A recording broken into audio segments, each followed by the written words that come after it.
Okay, welcome everybody to, where's my coffee? Where's here? Coffee and Art in the Morning, Monday morning. I'm Dee Dee. Thanks for being here. This is a live show on Ustream.tv, and then I upload it to YouTube. So if you're watching the recording on YouTube, thanks for watching. I gotta say, guys, I'm so excited. 14,000 followers on YouTube. Yay us. And I say us because you guys, y'all are a part of the show, you guys that are watching here. So yeah, 14,000 followers.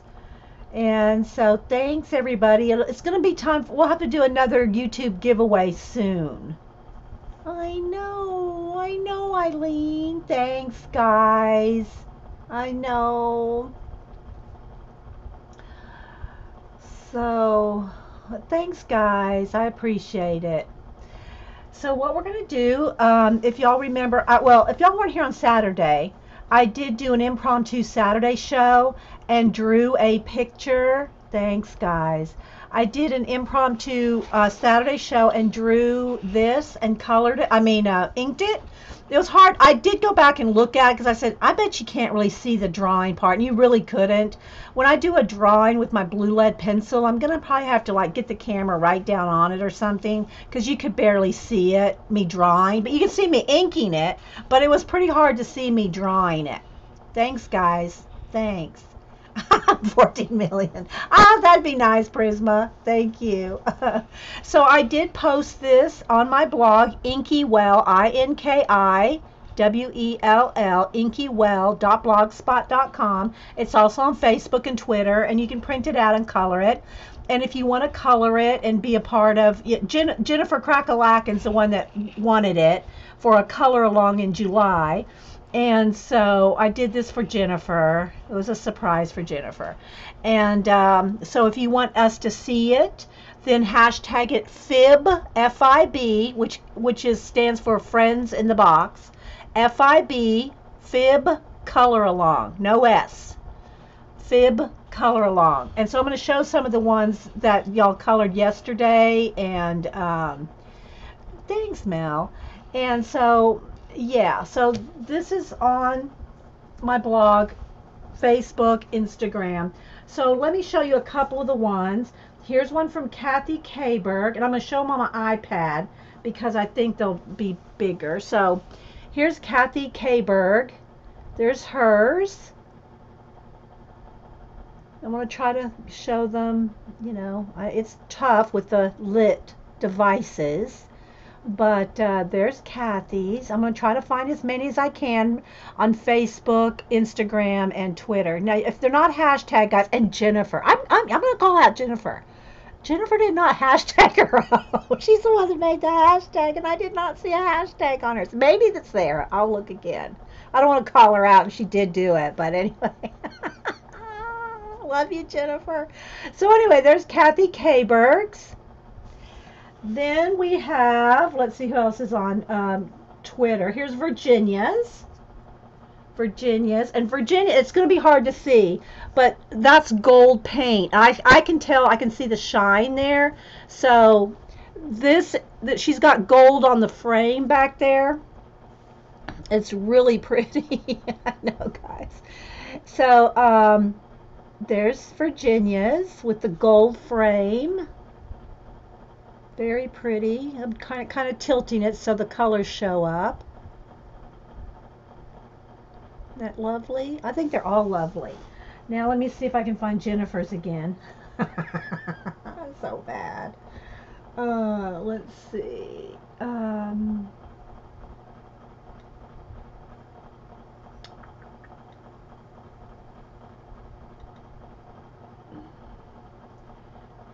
Let's see, media. Okay, and then here's Jennifer's. Well, she did hashtag it. I wonder why it didn't come up. Color along. She did hashtag it. It didn't come up in the hashtags. Weird. So, sorry, Jennifer. I called you out for nothing. You did hashtag it. But when I put the hashtag search, it didn't come up. Whatever. I don't know. But anyway, hers is all, like, it looks like a watercolor background. in all, she like blue or gray blued it all out in the background, which is a totally different effect. So there's, and it's that vibrant. I think she did this with ink tints color pencil, ink tints. So there's Jennifer's Crack-a-lackin'. I call her Jennifer Crack-a-lackin'. She's cracked minis because she does miniatures. So let's see. Let me go back here and let's make sure I'm not missing any. Let me do the hashtag again because only 2 came up when I did Fib Color Along. Let's do it again. Oops.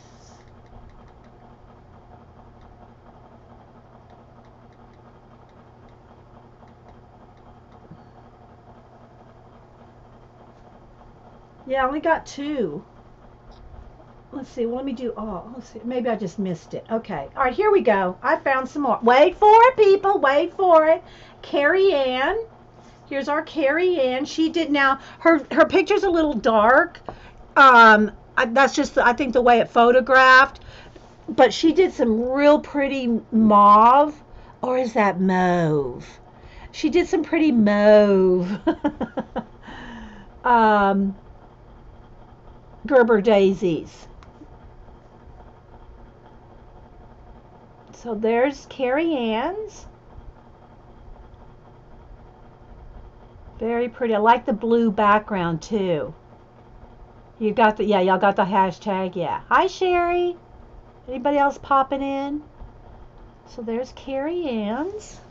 All right, let's see what else we got here now that I'm finding them.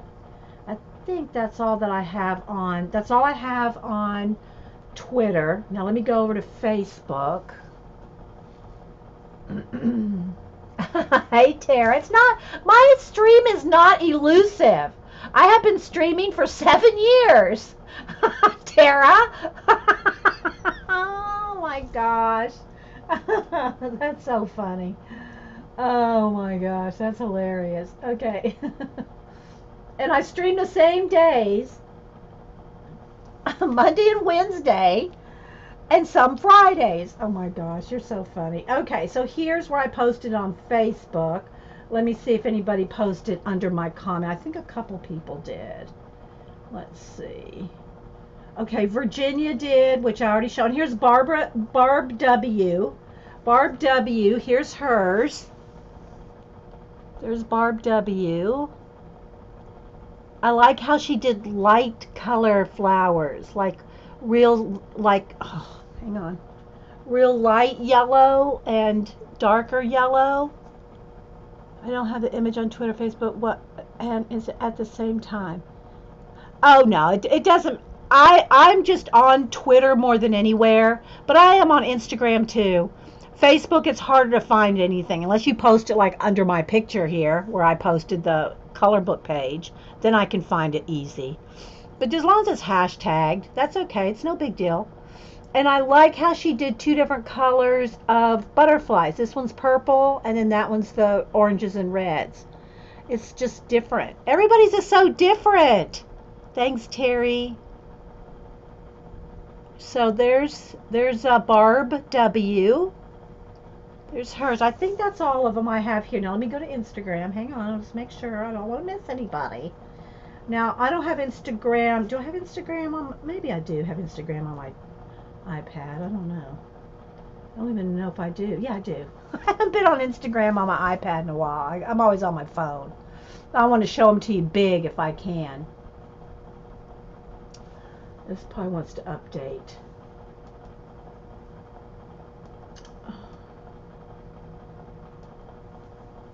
Let's see here.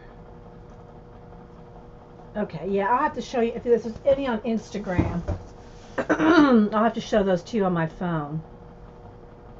So let's see. Let's go to Instagram. And let's see. Search hashtag FIB. Yeah, I called out poor Jennifer and she did have hers hashtag. Color along. Sorry, Jennifer.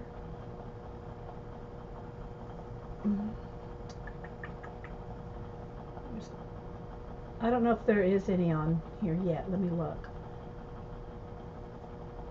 I just did the page on Saturday, so no, I don't see any on. I don't see any fib color along on Instagram yet. Hey, Teresa. Okay, good. Okay, so that is all of the ones that I've found so far. If you have one and I missed it, then just tell me and I'll go find it on Twitter, Instagram, or Facebook. But and if you want to print one out, feel free. And you don't have to hashtag and show us. You can just color it. I mean, you know, it's out there. Anybody can print it out. I put it out there. So we drew it and inked it on Saturday's show. So there's that. Next, moving along. So I did reorganize some more of my notebooks. I currently have, I'm trying to consolidate all my idea notebooks, and I moved my sketches out of one notebook. So I'm going to have to get another notebook to put sketches in, because I want to start a new idea one. This one's all just paper in here now. I cleaned one out so that I could have a new idea notebook, because this idea notebook, hang on, this one is full. I can't get anything else in this one. So what I'm going to do with this one is I'm going to pull things out of it that I'm going to be using to put into this idea notebook. Like I said, I cleaned it out, and right now all that's in there is paper. So I took all my sketches out. I don't even have any tabs in here or anything. All I have in here is a few little plastic ATC sleeves in here for some dividers. That's all I have in here so far. So I cleaned out a new one to do a new idea notebook, and so when I want to work in that one and I want to pull from it, I need to go shopping. I'll pull out of this one, which I've shown y'all this a few times. They're all divided up, and you know, so anyway, this is full, so there's no blank, well, there might be one or two blank pages in here, but there's no blank pages in this one, and so I need to move on. So if there's ideas in this one that I want to carry over into the other one, then I'll do it from here. Then I have I have at least two others, and that's not including my sketchbook. These are just idea books. So I wanted to start a fresh one, and I also have two other ones that are full that I really don't go back to very often. I took all the stuff out of one and just rubber banded it up, so it's not even in a notebook anymore, because I needed the notebook for something. And it's just all the stuff is just bundled up with rubber bands. And then I have another idea notebook that's full that I don't really go to either.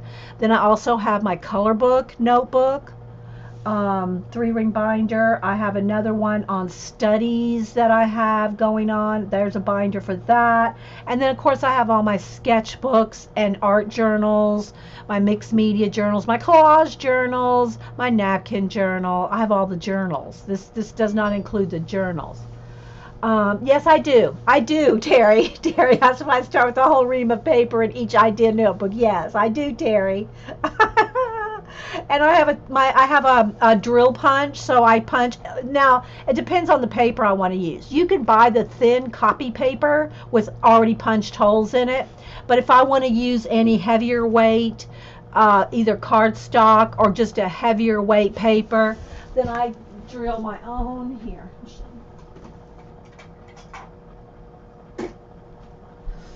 Then I punch my own here, and I lost one of the handles here, so I only can do 2 at a time. But this thing is, I love this thing, because it's just like you can punch through like a 1/2 inch of paper at a time. You just put it in there and just twist this, and it just goes right through the paper. So I use this to punch my own holes.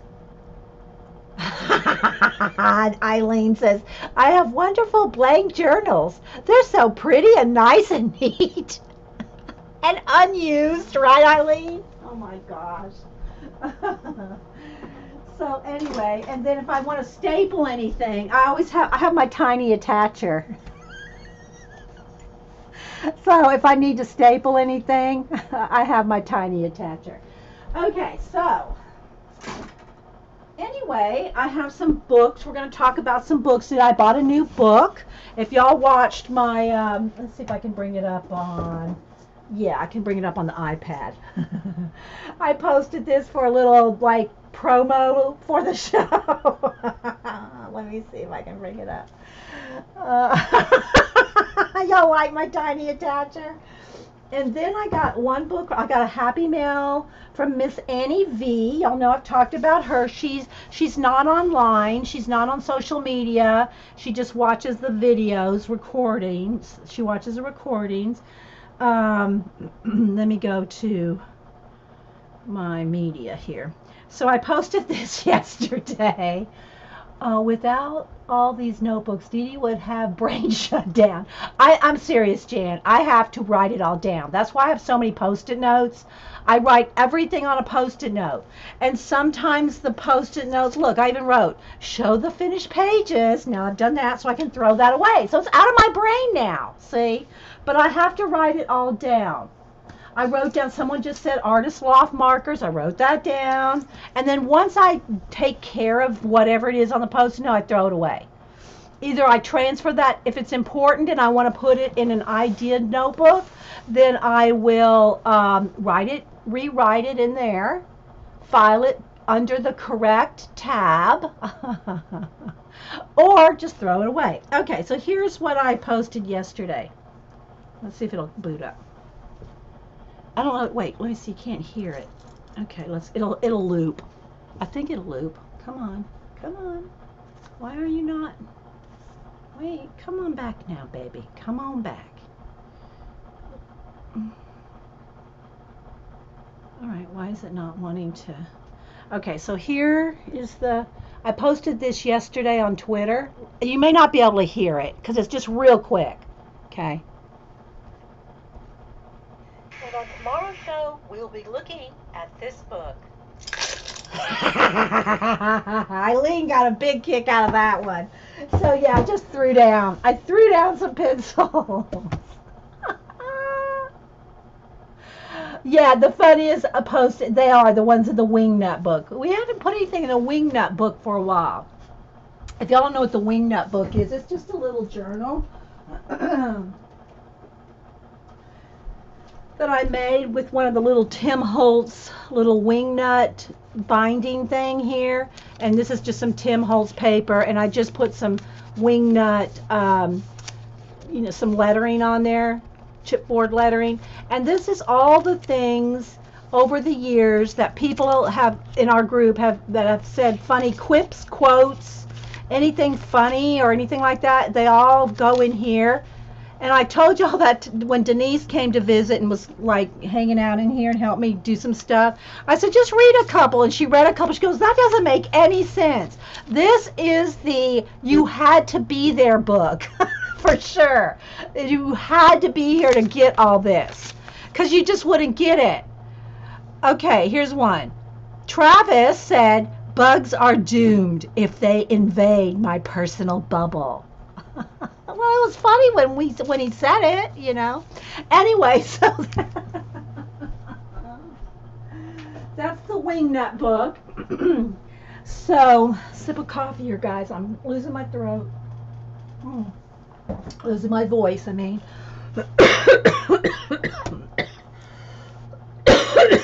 Sorry, guys. And I have the fan blowing like right in my face, so that isn't helping, but it gets hot, so I have to have the fan on. Okay, so the book that I got was this one, and I've got a few books to show you. I want to show you this one first in just a minute. Well, I'm going to show this one to you second, because I want to first show you what Annie V sent. So Annie V, who again, she's, I'm not going to say how old she is, but she's, you know, she's just one of our older residents in our show, and she sent me a nice long letter here, And she didn't really say anything too personal in it. I'll read some of it if I can get my voice to go. Hang on, guys. She says, I've not forgotten you. Thanks for the beautiful card. I send her a card every now and then just so she knows we're thinking of her. She says, but I have to blame Rach0113 as I fell into the rabbit hole of following her cleaning her studio. I thought, what a great idea. Not. I'm sending you 2 photos of the disaster. Skip the mess on the floor, but if you look closely, you'll see one bookshelf clean. Okay, so here she sent 2 pictures here. Let me show y'all those. She had them big. She put them out on paper. They're quite big. So here's what she's talking about. She got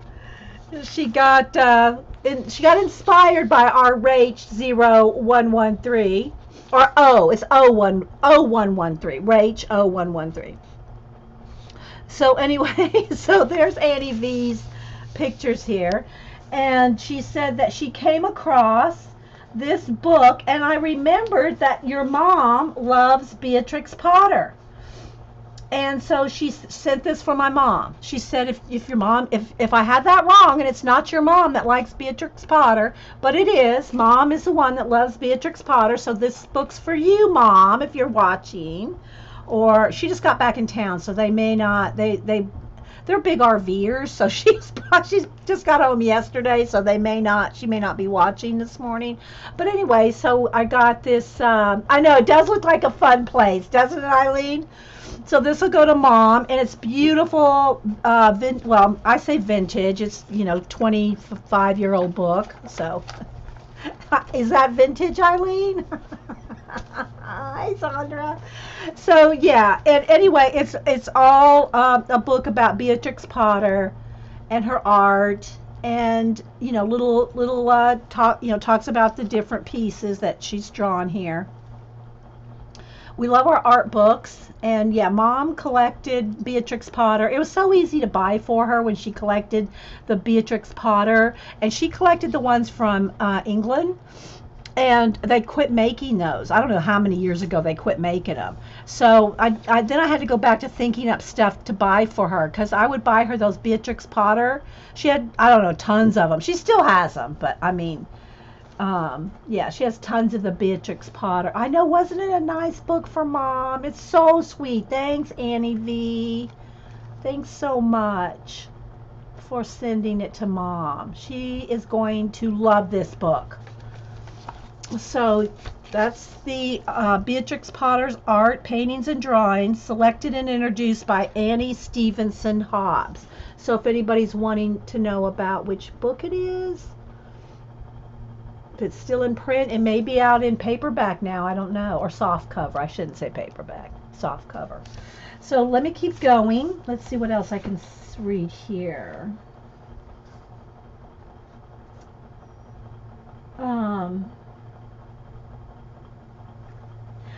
Oh, then she got commissioned to do 4 portraits. Here is a word of warning. Never agree to do the same portrait 3 times. I guess she was commissioned to do the same portrait 3 times so that whoever hired her to do it could give one, like, to one sister, another, like that. So she said she finally got done with those.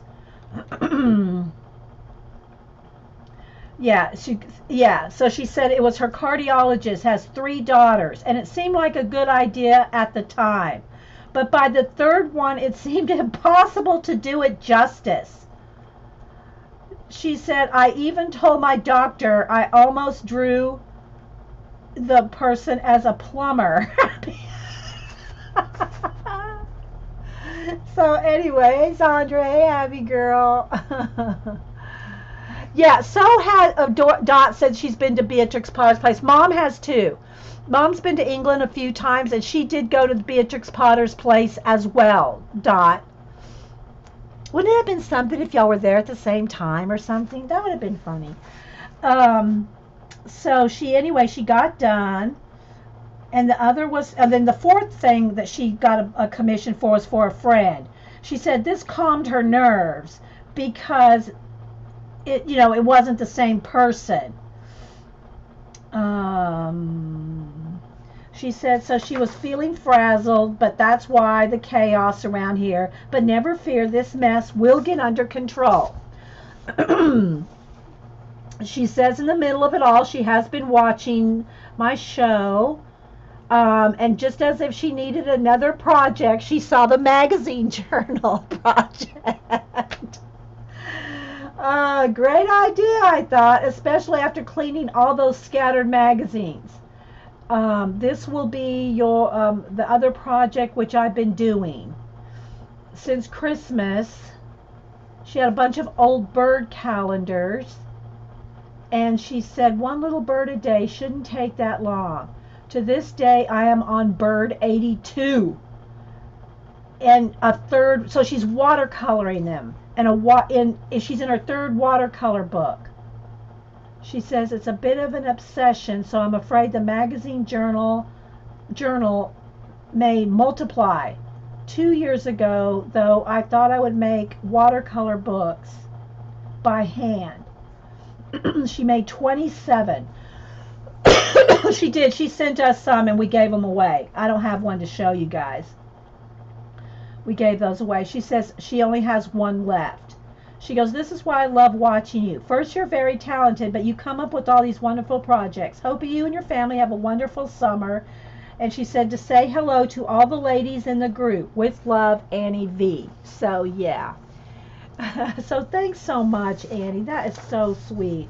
And I think I'm going to send Mom the letter to go with the book, just so she'll have that and when Annie V thought of her. I don't know if I can give up these pictures, though, but I should send these to Rach. I should, look, Rach, look what Annie V's got going on because of you. Hey, Lisa. So, yeah, so that's Miss Annie V's little letter, pictures, and book. I am working on a portrait right now. I've got two in going in right now. So that's what I'm working on. I got a elderly man and a dog that I'm working on. Okay, so but today I think if we do any coloring, then it's going to be to finish up the Serene picture that we're working on. But first we're going to do books. Jean is going to stream at 1 today instead of 4 because she's going somewhere. She's got something to do at 4. Going out with her cousin. I forgot what she's doing at 4. So she's streaming at 1 today. So we got to get crack-a-lackin'. Janet usually streams at 1. And so she's been gone. So Jean's going to stream today at 1. So just saying. So let's get crack-a-lackin' on some books. It's a little bit of a light there. If Jean wakes up, that is. Yeah, she better wake up by 1, Eileen. Eileen says if Jean wakes up. So we're going to look at some books. I got this one on Saturday. Maybe I need to zoom in one. Or is this okay, guys? I mean, you're not probably going to see a lot of detail. I can hold it up if we need to. So I had not seen this before. And it reminds me of my idea journals. So I loved it, okay? She has a lot of the same kind of things. She talks about some mind mapping. She talks about idea collecting, which I'm real big on that. And so I had not seen this book. It was it wasn't in the art section. So here's another tip. If you're looking for cool books, don't just look in the art section. This one was in the... It wasn't even, it was either in my Books A Million, the writing section and the personal, what's it called? The personal, the word, it's not coming to me, the category. But anyway, one of you girls will know what I'm talking about. So anyway, or Travis, sorry. Girls and guys. It was either in the writing section, which is where like Carrie, names are slipping me, titles are slipping me. Anyway, in my Books a Million, the writing section, the personal helps section, and yeah, it's kind of like self-help, but it's called personal something. I don't know, personal development maybe. And the writing section is next to, and it's also where Carrie, Wreck This Journal Carrie, all those books are over there in the writing section. And so they're not in the art section, at least in my Books a Million. Of course, Barnes and Noble probably has them categorized a little differently. So I found this over in the writing section, the same place where I found this book, the Right Brain Workbook. Now that makes sense, right? Because it's right brain. But it's all, I'm going to kind of look through this one too. It's kind of all got illustrated pages for you to work on, so it's inspiring to art and write. But these books are over there in the kind of the self-help, yeah, anyway, and the writing section in my Books a Million. They're right next to each other. I said all that to say it's not in the art book section. It might be a Books a Million, I mean Barnes and Noble. It might be in the art section in Barnes and Noble, but I'd never seen it, so I was real happy when I came across this. And I got some other, no, it's not enrichment. Maybe it's personal development, something like that. But it's in the self-help section, which at my store is right next to the writings. Okay, anyway, just ask at the counter if you can't find it. But most of y'all probably would order it at Amazon anyway. So it's called Journal Sparks. Fire up your creativity with spontaneous art, wild writing, and inventive thinking. Emily K. Newberger. Now, we have tons of these kind of books. Now, I'll show you a few that I'm not going to go through if I can reach them. Hang on, I got to get another chair because I got to reach over Lappy. Hang on. Because y'all know my bookshelf is blocked now with my tables. I'm up on a, hang on, let me reach over here, guys. I hope I don't fall on you. Oh, let's see. I just want to pull a couple off of here. Like, don't fall, books. Don't fall. Don't fall on my Lappy. Let me push them all back. Like this one. This one. Oh, I just don't want the books to come crashing down. I'm only going to pull out a couple just to show you. But they're like the Carrie Smith books. Wreck This Journal, This Mess. So there's about 5 or 8 Carrie Smith ones. I gave them all to Cam, so I can't show you any Carrie Smith ones. Anyway, let me make sure my chat's rolling. So they're these kind of books where there's like one page at a time, drawing your life. They're like little inspiration, ideas to draw and write and all these. So I love these kind of books. What I do with them though is I will, read them, and this usually, I mean, I've done a couple like Carrie Smith, but again, I gave those all to Cam. Like set a timer and draw for 20 minutes, like that kind of thing. But I don't do them in the book. For one thing, a lot of these books are too small for me. I like notebooks. I'm a big notebook gal. And for ideas. And so I usually don't draw in these books, but I get the idea from it and then do it in a 3-ring binder. So if you have lots of these kind of books and you love doing things like out of them and get ideas from them, but you don't want to just be stuck with one book because you got so dang many of them that you like, then start a 3-ring binder with just, blank paper in it. And start doing these things in a binder.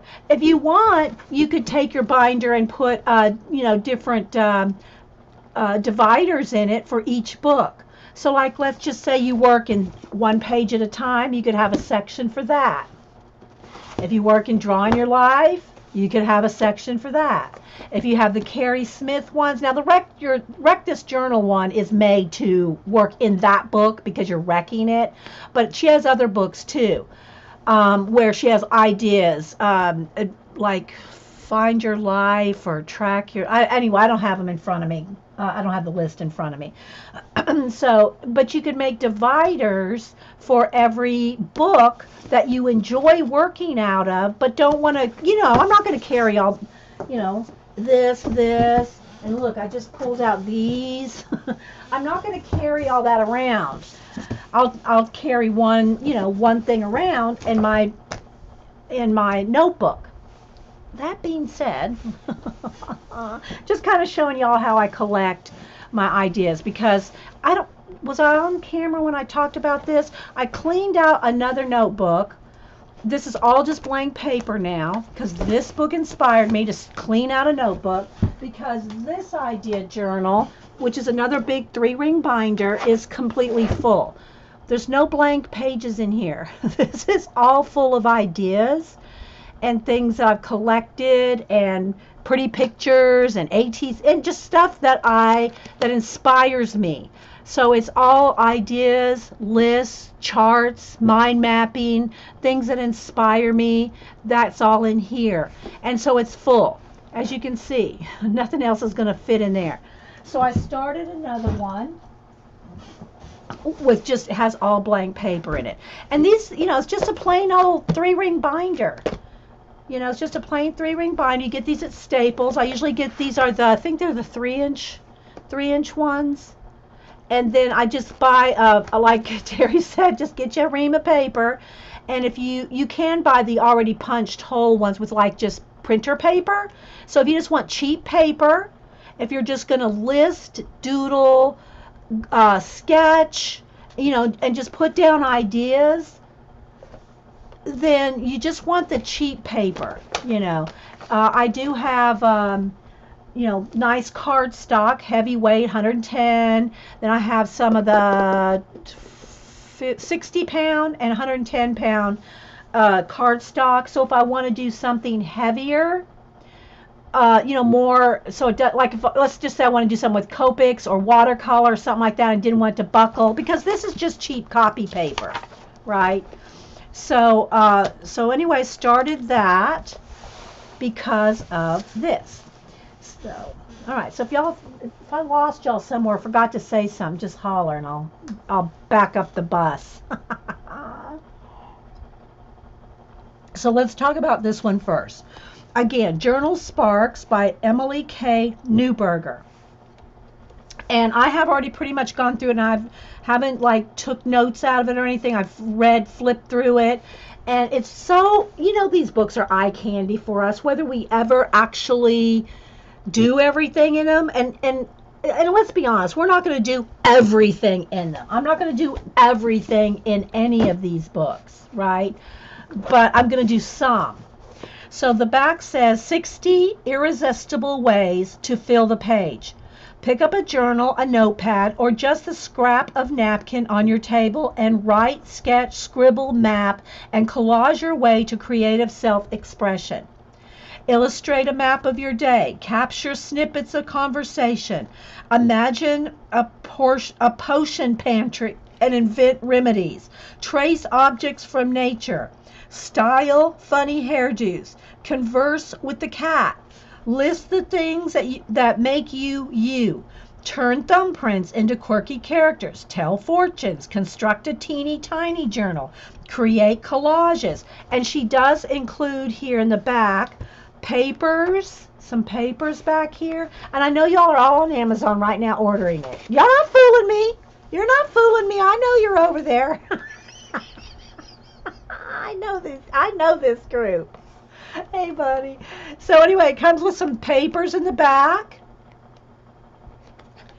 And it comes with some stickers. These are word bubble stickers. So these are little stickers here. Word bubble stickers. And then these are stickers. These are stickers. So you get all these stickers in here too. Of course, y'all know I just cleaned out a lot of stickers.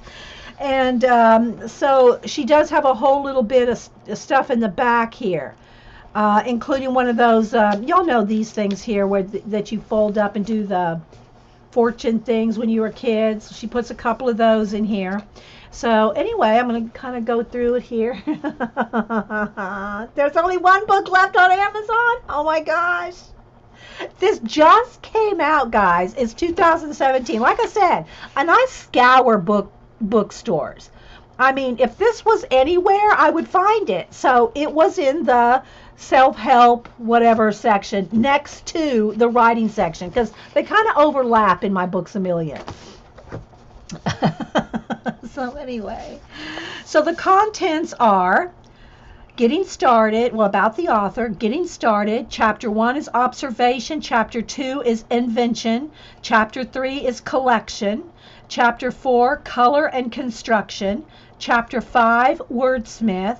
Chapter 6, journal challenges. Chapter 7, journal making and hacking, and then acknowledgments, and then all the collage bits and stuff in the back. Oh, you're only kidding. Oh, there is more than one. Okay. You're just kidding, Eileen? Oh my gosh, girl. Well, Azure, I mean, so many, you know, what makes these kind of books really cool, whether it's any of these different kinds, is that their ideas, like she talks about mind mapping. She didn't invent mind mapping. She talks about list making. She didn't invent list making. It's that just she puts it all together, right? And that's how all these do. They put the ideas together. And, you know, that's kind of what I do for myself in my idea journals, right? But my idea journals are kind of like what my ideas, what interests me. It's not what's going to interest everybody. So when so thanks, Flint. So, you know, take some of every book. Make your own idea notebook. It's just a notebook full of blank white paper, printer paper, and again, you can get the kind that's already punched for you. So you don't even have to punch it. You know, that's just cheap paper. I have a few ATC holders in there for dividers. So anyway, okay, so I'm not going to, of course, talk about, you know, every page here. You'll have to either go sit in the bookstore or just, you know, it's awesome though. I love these kind of books, but these are the kind of books I like. That doesn't mean it's the kind of book you would like. So anyway, getting started. What is a journal? And she talks about here that it's whatever you use to collect your ideas. A sketchbook, a journal, a notebook. Like, you know, I got a notebook.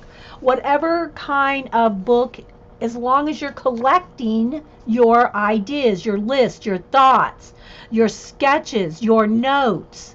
Because we've talked about this so many times, guys. If you don't write it down, you will forget it. If you get the oddest idea, and I have my nighttime post-it notepad next to my bed. I came up with something in the middle of the night. Write it down. So I initially get everything down on post-it notes. And part of the reason that I do that is I'm not going to carry this around with me everywhere, right? This big old 3-ring binder, 3-inch thick binder. I'm not going to carry that around with me everywhere. But I will carry this around with me everywhere. Or the little larger ones. And so I'll write my ideas down, or something comes to me, and I can either just tear that off and stick it in the notebook, or I can transfer the information from it into my notebook and then throw that away. And same thing for a shopping list. If I need to buy something, someone here mentioned the Artist Loft alcohol markers. I have not seen them in my Michaels, and Artist Loft is a Michaels brand. So I made a little post-it note. This will go on my shopping pile. And so when I'm out, I'll look for that. Then after I look at it, either I'll buy them or say, nah, I don't want those. Then this goes in the trash.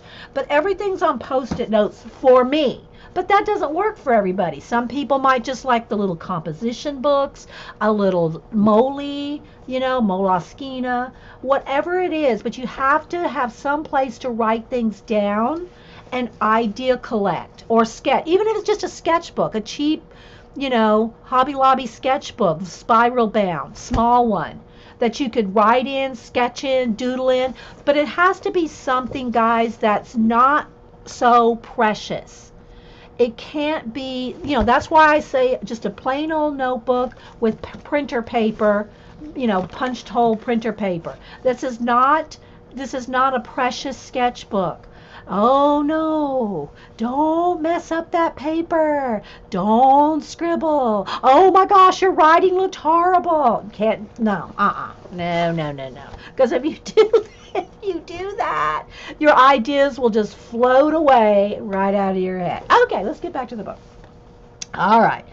Um, so she talks about what is a journal, getting started, making your and I'm going to pull from this and start some of my own list. Like I'll give you one example to start. If you don't know where to start, yeah, I know because of Sharon. And I do give a lot of them away. Sharon L sends me tons of sent me tons of Post-its, and I still have lots of them. But I give them away too. I put them in boxes or Happy Mail. So I keep them. I keep the flow going here. So giving some to Denise, giving some to Hubster, like with the cat paw ones, to give to his one of the ladies that rescues feral cats. So she can, she has the Post-it notes with the cat paws. So they make their way out. Anyway, so one of the easiest ways to get started in an idea journal, and I keep pulling this out like you forgot what it looked like in 3 seconds, but it's right here, is to just start a page with every color. Like for instance, take your top 10 colors of acrylic paint, or you can use your Copics or your markers or your watercolors, whatever is your favorite medium to use, and make a swatch right across the top. So, and let me take a few out here. I'm going to do this real quick just so you can see what I'm talking about. In my brand new one here. So, and keep it kind of basic at first. Don't put all 50 colors that you love, because 50 colors might be a little daunting. So I just pulled 3 off the shelf just to show you what I'm talking about. Oh, and I'm even going to need a baby wipe.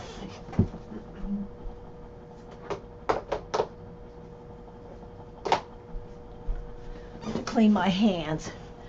So in your notebook, just to start, take your top 10 colors, let's say. You can do as many as you want. You can do them all if you want. But you're going to see why I'm telling you to kind of keep it down to about 10. Okay?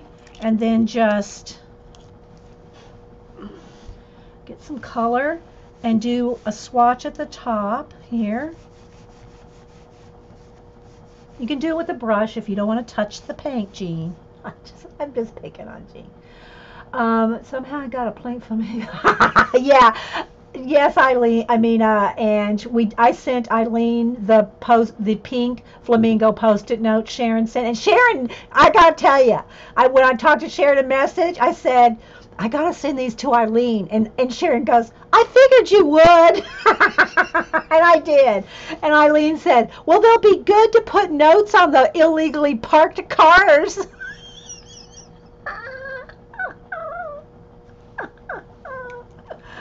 Oh, okay, so Michael's has got their craft paint on sale 10 for 10. Okay, thanks, Cheshire. Okay, so what my point is here, now let me clean my finger off because I'm going to go into another color.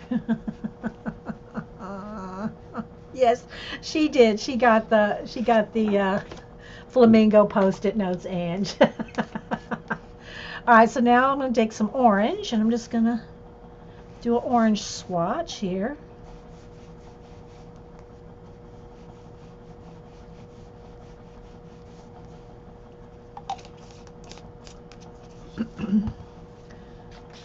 And I'm just going to do 3 right now. Eileen's been putting a few on the cars. Yeah, I know. All right, so now I'm going to do the green. I'm just taking the lid off just so I can get right to the paint, right? And I got a lime green, okay. And this is just one thing you can do. There's thousands, hundreds of thousands of ideas you can make your journal, let's just call it an idea collecting notebook. Because if you call it a journal, you call it a sketchbook, you call it anything fancy, you're not going to play in it, right? Okay, so there's 3. Now I'll have to take the heat gun to them. Hang on, because I can't stack them when they're wet.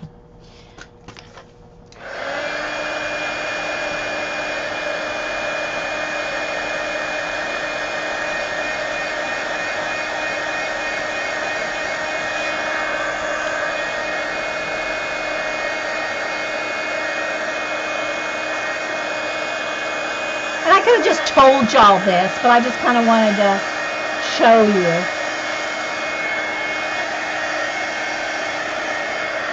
Just so you can see it doesn't have to be neat. Okay, so now what you do is, this is your teal page. This is your orange page.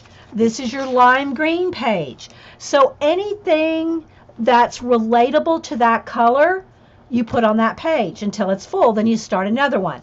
For instance, list everything you can think of that's lime green. I mean, not just limes, but anything that you can think of.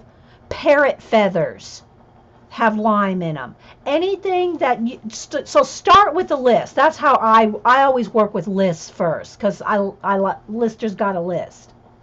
Oh, and I gotta say, guys, hey, Carol Renee, there is a book out in the magazine section, and it's all lists. Maybe some of y'all have seen it.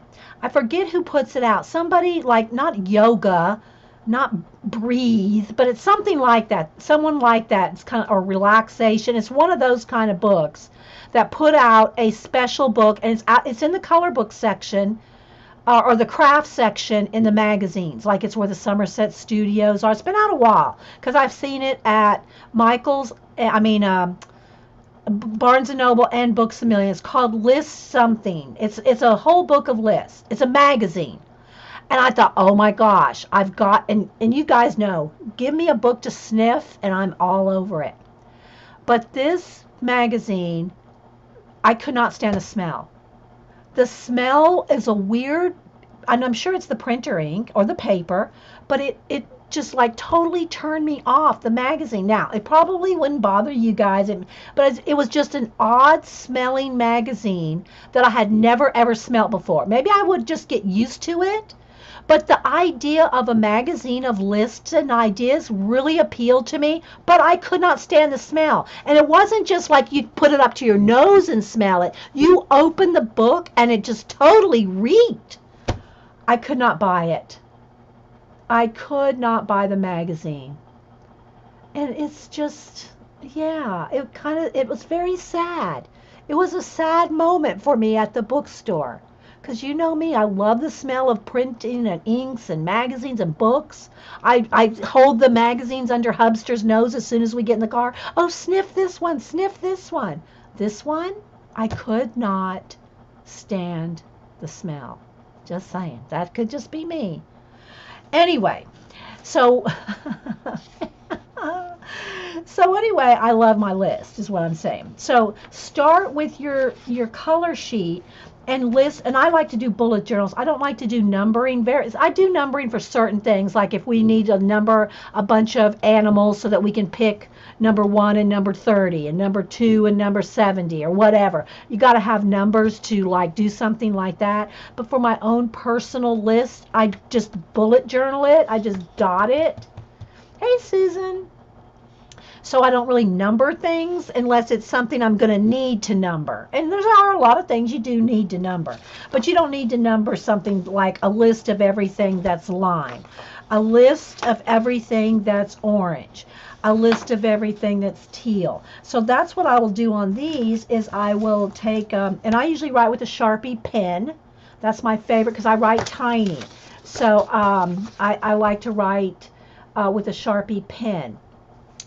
And usually what I do, if I know I'm going to have a whole bunch of stuff, I just go ahead and start doing little dots down the side for my little, bullet journal type thing. Again, I just call them idea collecting. That's what I like to call my 3-ring binders, idea collecting, because it could be anything in here. There could be lists, there could be, and there are tons and tons of lists, but it could just happen to have, like, let me go back to my full one here. This is my full one. It could have something like for instance here at the beginning, see, it's just got different things tucked in here. There's my table of contents, but it might have stuff tucked. Oh, it does have this in here. I need to move this. I will need to move this to the next one because I'll show you what this is right here. If I can get it out without making everything fall out, because it's packed full. I keep one and I use a lot of, page protector sleeves of these reinforcements and labels, because you will, especially if you have a big thick notebook like this with thin paper, you're going to need some you're going to need some reinforcers, because they will start to tear if you especially if you're using it for a long time and flipping. So keep some of those. I also have some tiny letters and things like that, and this needs to stay in the beginning of hey dreamer, dreaming still, hi Connie. So keep a page. This will go at the front of my new binder. The the reinforcers, the whole reinforcers, and some lettering, some dates, stuff like that. That will go in there. But I've got all kinds of things in here. Like let me just find something here. Okay, so here's just an envelope full of coffee stickers and stuff. So then I might have lots of lists, more lists, lots of lists, but then I might have an odd, like, picture of a girl holding a cat. Yeah. And so it's not so organized that I can't just throw something in it that's fun. You see, this is a magazine page or something out of here. This is a piece of scrapbook paper. What else do I have in here? Here's some Kingdom Heart postcards and a Kingdom Heart Sora. So it's just, then I got stamps and all kinds of things in here. But it's packed full, so that's why I'm moving on to the next one. Although I may take my Mona, this is my Mona bookmark out of here. I may take her and transfer her over, because certain things but I'll pull from this. I'll pull from this and put in the other one if it's something that I still want to carry over. So I recommend doing something like this in starting one. I also recommend having a bunch of templates. If you find that you like to break up your page, and like for right now I'm going to do all these lists of everything that's teal, right?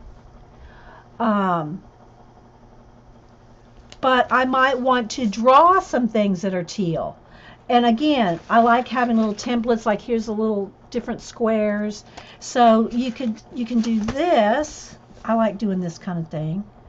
Don't make it, so precious, but you could do it with pen or you could do it with pencil, but anyway. And then you could have some little, and I'm not going to draw every box, I'm just going to draw some here. This is just a quick way to get some boxes on your page. Like this. And now you could draw on these boxes. Maybe I need another one. Let's just put one up here, just random. And then you can have little boxes to draw things in, little doodles, which we'll get to that when we get over to books like these kind of books. And it doesn't just have to be color. You can do anything up here. This could just be trees. You could just do a whole page of trees. Harrison says he's ready for a while. Hey Muse. So some templates, some square ones. I got these that come in like sets, with the triangles and all different things like that. I have your standard circles, this kind of thing. I even have some here with hearts. But anyway, I just keep a whole little packet handy next to me. Now it doesn't go in my notebook, but you could do a few pages like this and have them ready to go. So let's just say you have a page with trees, and I would recommend just doing one page at a time. And then when that's filled up, when that page is filled up with your tree ideas, or in this case teal ideas, or your orange ideas. When it's filled up, then make a new page. If you have too many pages with the same theme, like if you have 5 tree pages, you're going to be like, it's just, trust me, it's just better if you just have one page at a time and fill it up. And again, you don't have to use a 3-ring binder. This could all be in a sketchbook or anything. I just found that if you use a 3-ring binder with the cheap paper in it, that you're less likely to feel it's too precious to scribble and doodle and idea collect in. So there's a quick little thing on, do your top 10 colors. Do red, yellow, orange, do the color wheel. And if you have a favorite couple of colors like teal or lime or whatever, do a few of your favorite colors, but stick with the basic ones to do that. Okay, so back to the book. We're just working our way through here. If you're just joining us, we're looking at Journal Sparks by Emily K. Newberger. And again, I just saw this, and I just picked it up. I could almost bought it sight unseen. I looked at the cover and the back, and I go, I gotta have this. And it's $16.95. Of course, if you have discount coupons or codes, or if you're on Amazon, or if you're a member of Books A Million, Barnes and Noble, get your discounts and all that. So anyway, yeah, if y'all have any questions, put them in caps. Let me take a sip of coffee here. We're just doing a little book and idea collecting chat. That's what we're doing right now in this segment. Okay, so that's one list thing that you can do is colors. She just talks about different lists. Have one dedicated to songs. She's talking about having a whole journal dedicated to this. I don't have journals dedicated to this broken down, this specific, but if you are like Jean has a watercolor, well, I don't know if it's all watercolor, I should say it's a mixed media. She's used paints and whatever, different things in it, but it's all song titles and lyrics. So if you're really good about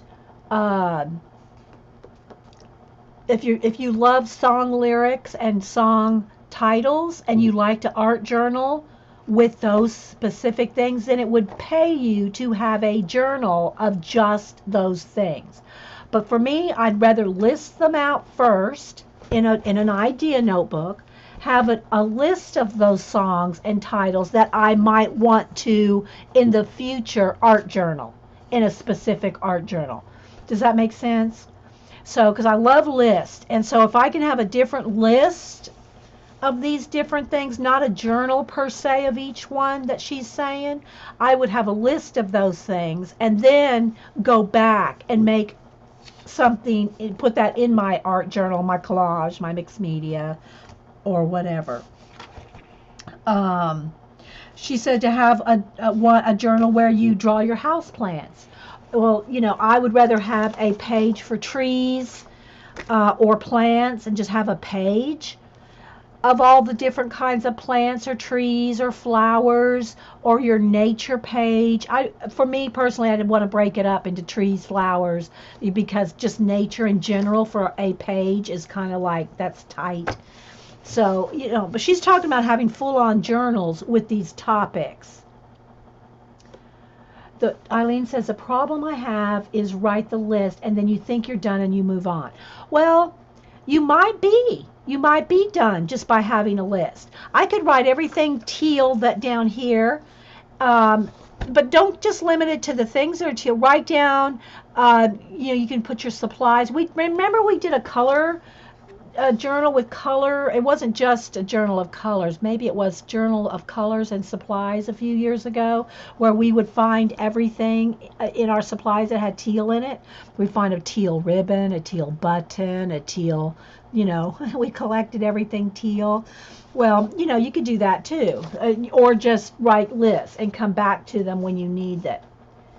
Well, with Connie, we will show you how to do that too. Look, I have a book here. If you just think you can do stick people, we're going to get to that book in a minute. All right.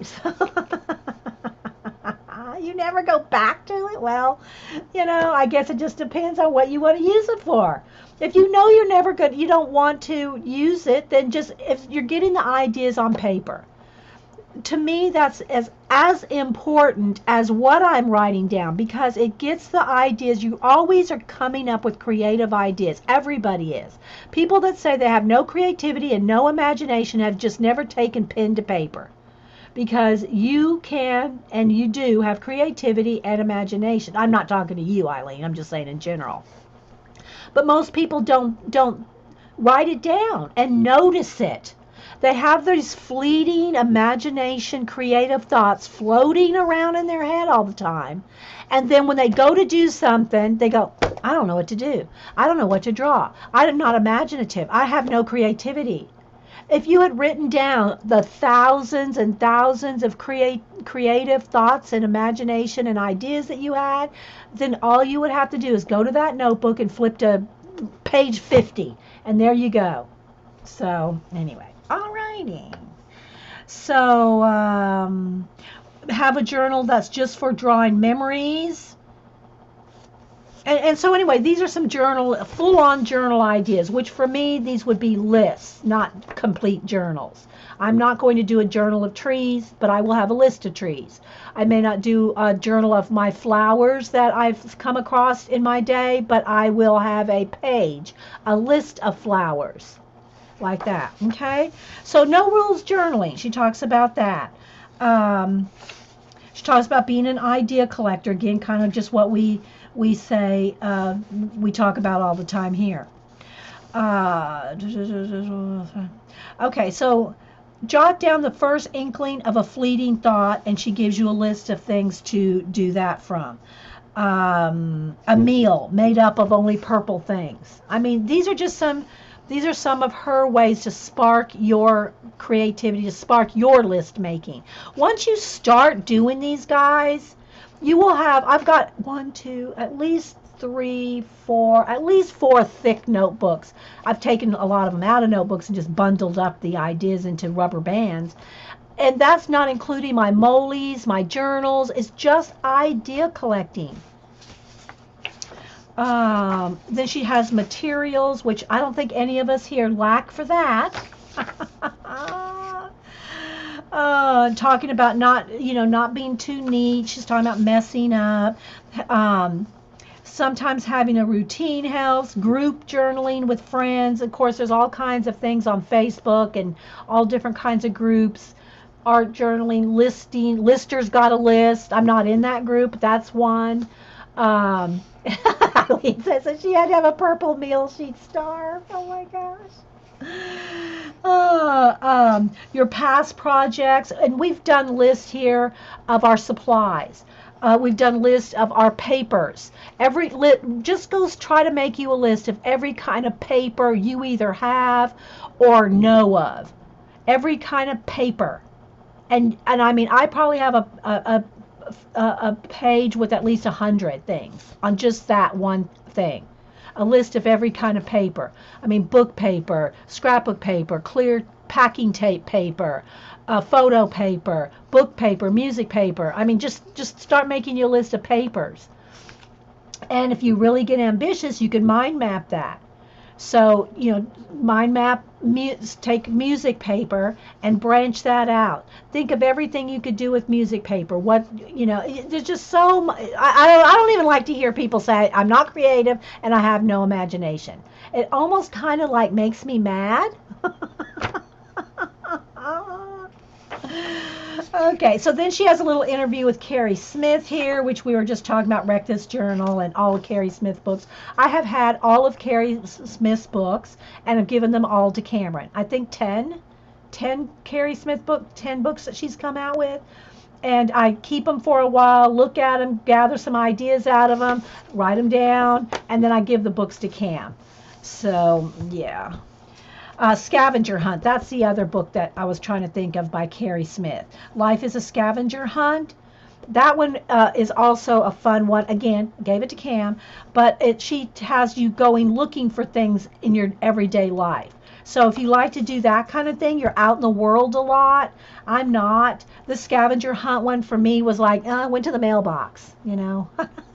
Just not a, I mean, I used to get out a lot more before I started, working in the studio, full time. But anyway, if you like to do scavenger hunt type things, you don't have to have Carrie Smith's book. You make you a list. Make you a list of everything that you would love to find in the world. You can make your own list, and then even if you just had a folded up piece of paper or a zine. And I think this is the book where she talks about how to make one of those flip out ones. Let's see. Yeah, how to do a mini accordion journal. Make you a mini accordion journal with everything you would like to find. Make that, or make a zine of everything that you'd like to find on a nature walk. Or if you just go to the grocery store, or, just make it fun. Eileen, you're on a roll today. She said she opened her Amazon delivery.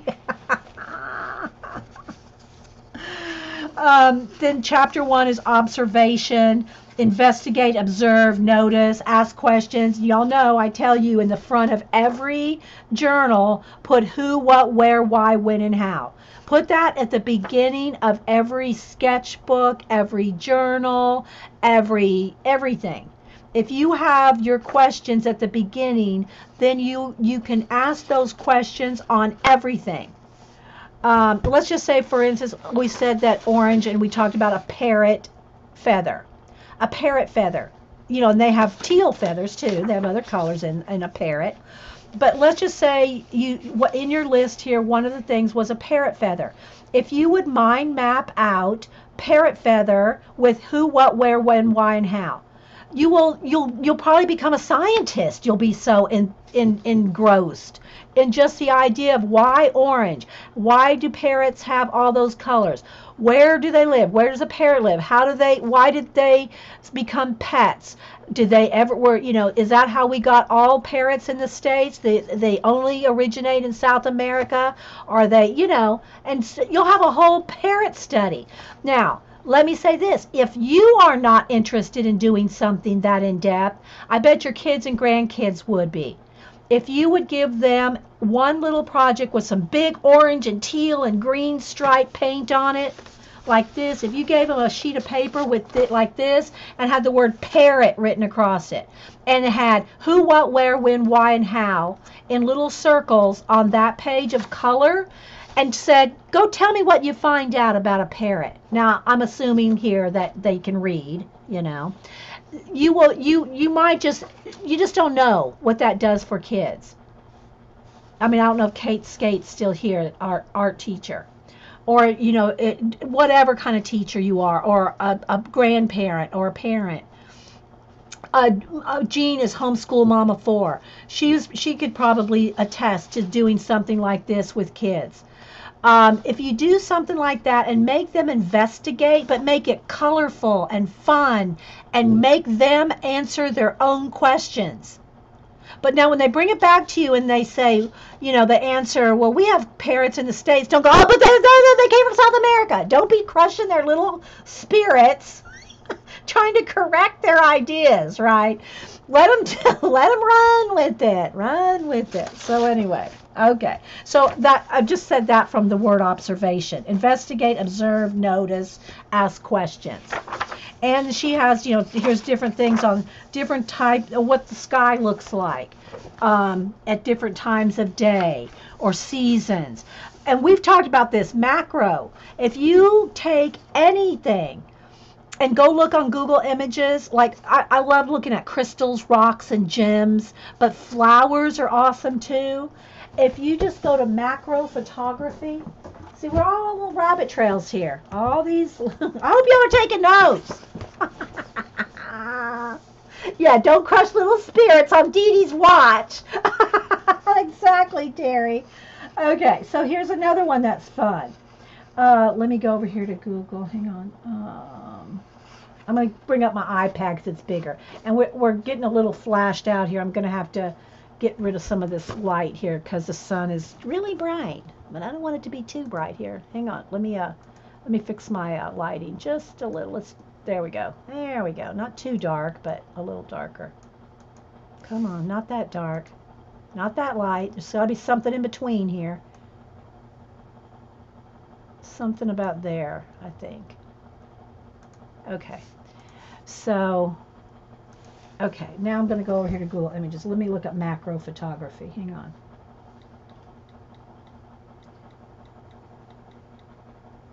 But I love books like this because it like reinforces everything I always tell you guys, that there's ideas out there. Oh, yay, Homeschool Mama 4. I just call her Mama 4. Okay, so let's go to images. Now, I know y'all probably won't want to see bug eyes, but let me put in, I'm going to do something else here.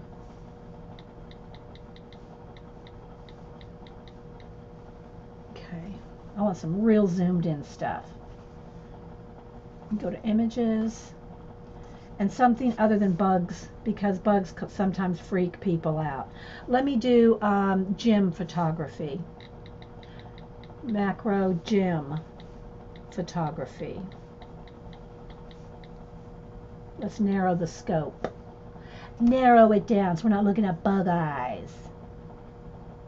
Okay. Well, bugs are still coming up. I want some gems. Oh, here's a flower. Okay. So for instance, here is a close-up of one of those little weed things that you blow. You know, you blow the weeds and they fly.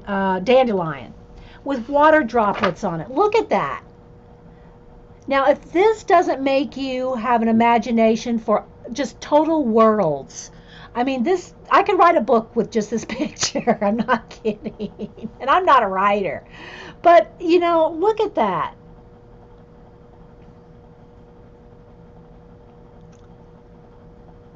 I mean, just look at that. I mean, I'm sure that makes you think of many things. And everybody's probably got a different vision or different imagination. I know, right? Look up, you know, and again, if you put in macro photography, you're going to get a lot of bugs and close-up of bugs. So put in macro photography, floral, macro photography, gems, something like that. And here, again, here's a crystal. This is a macro of some, I don't even know what gem it is, but, you know, just to show, just to give y'all ideas. Close up.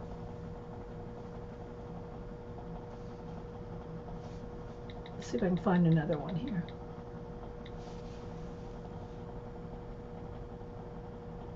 Yeah, see? Connie says she's always taking pictures when she walks the dogs. And then if you know, zoom in, and of course macro photography is a whole specialty, you know, to get them clear in and of itself. But, you know, I mean, you can get to the point where they're so close up. Here's crystal, extreme close up macro photo. I mean, it's almost like fractals. Look at that. I mean, even if you painted yourself a landscape based on this, aw, thanks, Jean, and we're glad you woke up. Jean says, I tell stories with my art. Thank you, Jean. Look at this. I mean, even if you did a jelly plate pull with those colors, if you did a pour, which I don't do the pours, you know, where you pour the paint and it goes, you know, but jelly plate or scraping paint or stenciling, you know, anything that to make textures, and use these colors. So, you know, just the color inspiration. Again, we've talked about designseeds.com for color combinations. Put those color combinations in your idea notebook. Just saying. Okay, so anyway, she talks about macro photography, coloring your moods, your walks, you know, your nature walks, map your day, draw, you know, make yourself a map of everything you do. You know, for me, that would probably be on a Post-it note. I'd have a little stack of Post-it notes, not those tiny ones, but the other, you know, regular size Post-it notes. Here's my coffee cup ones, but, you know, I would, you know, maybe draw my breakfast or my cup of coffee. I would draw my computer, my phone, my iPad. And then we would start the day. And it would probably end that same way. No, it would probably end with computer, iPhone, um, iPad, and then Gene Stream following with little Z's over it. Yes, I did see some macro videos. Oh, I don't have it brought up right now, but I just came across one not too long ago. I'll have to try to find it, where they did some macro photography. Oh my gosh, it's just look up macro videos. I mean, Eileen, yeah, look up macro video. Oh, there's just so much awesomeness, guys. But you have to write the things down. Write it down. Write it. Just because you have this book doesn't mean you don't have to do anything. Just playing. And by the way, if you're just joining us, we're looking at Journal Sparks by Emily Neuberger. There. So, okay. And I'm just kind of flipping through. So map your day, map your neighborhood, and then chapter 2. See, we're just at chapter 2, invention. And the whole book is just pure eye candy in and of itself, right? We love these kind of things. Invention, develop something original, plan and scheme and arrange. And one of the things that I've talked about this before in invention, if you want to draw or if you're a writer, and how you can make your list of things and then recombine your list. Let's see, where's our list that we made? But you guys here, let me see. I think it's in this book. I think it's in this one. I think I put it back toward the back where we made our own list. I got them marked here. Nope, that's not the one. That's a different list, but that's not the one we made. Where's the one we made? Is this it? Yes. So this is the list of, I think, 100. We have 179, and we're going to continue on. And I took everybody's suggestions here in chat one day and wrote down 179 different things. And so for us to combine them. Stick your phone inside things. Seen it. Funny. I would be afraid I would drop it. I know. Seriously, I know they are cool, aren't they? My Fairy Treasure says she's now Googling macro gemstones. But, and also, like Eileen said, is macro videos. They're so awesome. And they're slow-mo, and I don't know, there's just so much out there. But anyway, so this was our, and we have to get back to this one of these days. We made this some months ago, and we haven't really worked with it much. I mean, we did a few things in here where we combined some things. Like we combined, here we did our fish in a cage with Poseidon. So we did some, you know, just some random. Here's our cactus with the walrus. So we did walrus with cactus jowls. We did, I don't know, just all kinds of things. So we need to get back to this. But my point is if you make a list, and this is where we did number them, so that if somebody said, for instance, give me two numbers between 1, just Eileen, give me two numbers between 1 and 179. I'm telling you guys, if you do the things I'm talking about here, whether you buy this book or any of the other ones I'm getting ready to show you, you can do all this yourself. You just have to start. The problem is people don't do it. You know, I'll say, you know, someone will tell me, oh, I don't have an imagination. I can't make a list. Have you ever made a list? Oh, no, never made one. Well, sorry. You know, what do you want me to say?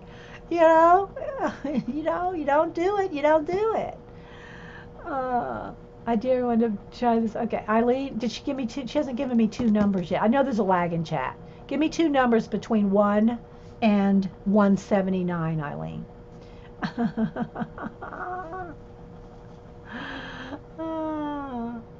got to wait a second. I'll take a second to take a sip of coffee. I need some hot coffee. My coffee is cold now.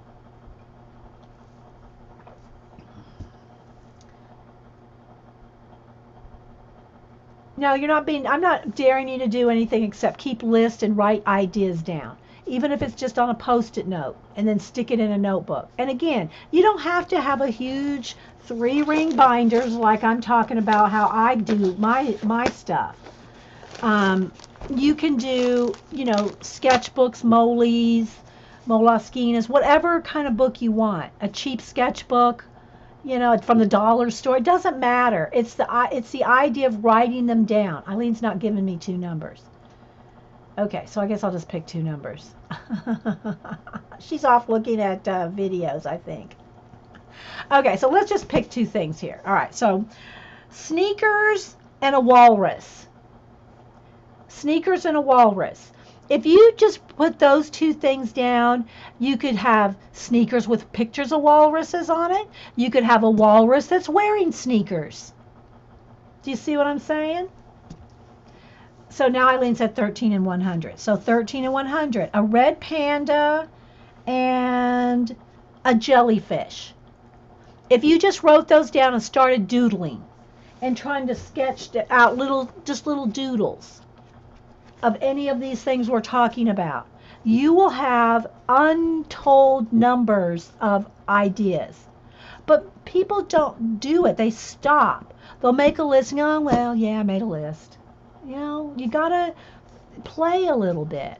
Have a big, cheap binder full of cheap copy paper. All right, so anyway, there's another one of our notebooks. All right, so back to this. So anyway, I was talking about combining things, combining odd things together that you wouldn't think. And remember, we did this a few months ago or years ago. We've done so many of these kind of things to make you a chart. Just even if you just did people, places, and things. Now, under people, I have that broken out to everything from occupations to, I have all kinds of things under each thing. But even if you just made the simplest list of people, place, and thing, and make you a list of 100 different things on each one. 100 people, and you can use occupations, places. It could be anything from a room to any place in the world, to any kind of building, any kind of store, or any kind of anything. And then things. And a thing can be anything from a fork to a heat gun to a computer mouse to whatever, a thing. And then randomly pick a person, a place, and a thing. And either can make a story up about it, make a drawing, some sketches with those things, and combine them in odd ways. I'm telling you guys, I know I'm overstressing it, but I can't overstress it enough. Okay, so then we have all kinds of non-dominant hand things. Here's dot people. I'm sure y'all have seen those books of, I forget the guy's name that does everything with thumbprints. He does thumbprint people. Well, this is kind of the same thing. She's doing it with just dots. Constellations. Here's what she was talking about, a potion pantry. Food, doorways, perfect day, blobs, making things with blobs again. 10 years from now, here's some, she gives you a little chart to fill in the blanks for 10 years from now. And this reminds me of this book, which I'm going to try to get to all these books in the next hour. The Right Brain Workbook. I showed y'all this one a couple weeks ago. We haven't really looked through it much, but I'll try to look through it a little bit so that you can get more ideas. But that's the thing about these kind of books. They give you the ideas, even if you don't work in the actual book, like these two that I pulled out, or the Carrie Smith ones. Even if you don't work in the actual book, which I usually do not, because I like to collect all my ideas into one big notebook, so I usually don't do ideas in those books. There's exceptions, like I said, Wreck This Journal, or what was that other one she called, the other Carrie Smith one, Scavenger Hunt, stuff like that. They're purposeful books to do in that specific book, but you don't have to. Comics, making your own comics, collections, nature tracing, speech bubbles. And again, she does something like, make that hot dog apologize. So she's a little dog here, and the little hot dog goes, sorry. And so she gives you some blank stickers in the back, but you don't have to have stickers. Just draw you a speech bubble on your sketch in your idea notebook. Draw you a speech bubble and a little doodle. What would the cat say? What was that song for the what was it? Boo sang it some years ago. Somebody else tell me what it is. No, oh my gosh, it went viral. You know the video. Anyway, so then here's alphabet list. Yeah, fox. Thank you. Thank you, Barb. What would the fox say? And Boo was singing that song with the whoop, whoop, whoop, She was just singing and singing. Anyway, I think it's hilarious. I could watch it all day long. That's just me. I mean, I could watch it all day long, but not everybody. Anyway, so she kind of does kind of thing like that. And here's the other thing, like I was talking about with the colors, okay? So if you have a page with, just the color, one color per page. The other thing I always like to do in starting a new notebook is alphabetize. Make one page with A, another one B, have one page with every letter of the alphabet, because that in itself is an awesome list. Of everything that starts with A, everything that starts with B, everything that starts with C that you can think of.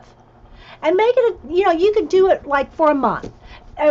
Take one sheet of paper for a month and have the letter A on here with no color, just the letter A, and carry that around with you. Or make it a zine. Make you a zine and have everything. Even if you didn't draw it right away, list it, write it down. If you feel like doing a quick little sketch of whatever it is that you came across that started with the letter that day, but do one page a day. One sheet a day that you carried around, and you can I'll show you how to make another rabbit trail, how to make a zine real quick. Let me just tear out a sheet of paper here. Take a piece of paper. This is the quickest, and we've done zines before. We've had zine swaps. We've looked at the book, What You Mean, What's a Zine. Fold it in half again. I'm just going to do this real quick. Fold it in half again so you have all your lines. Okay? So you have all your lines. Now open it back up. Okay? Now what you want to do is cut down the middle. Now let me see if I can cut without cutting through my table. Let me get something to cut on. Hang on.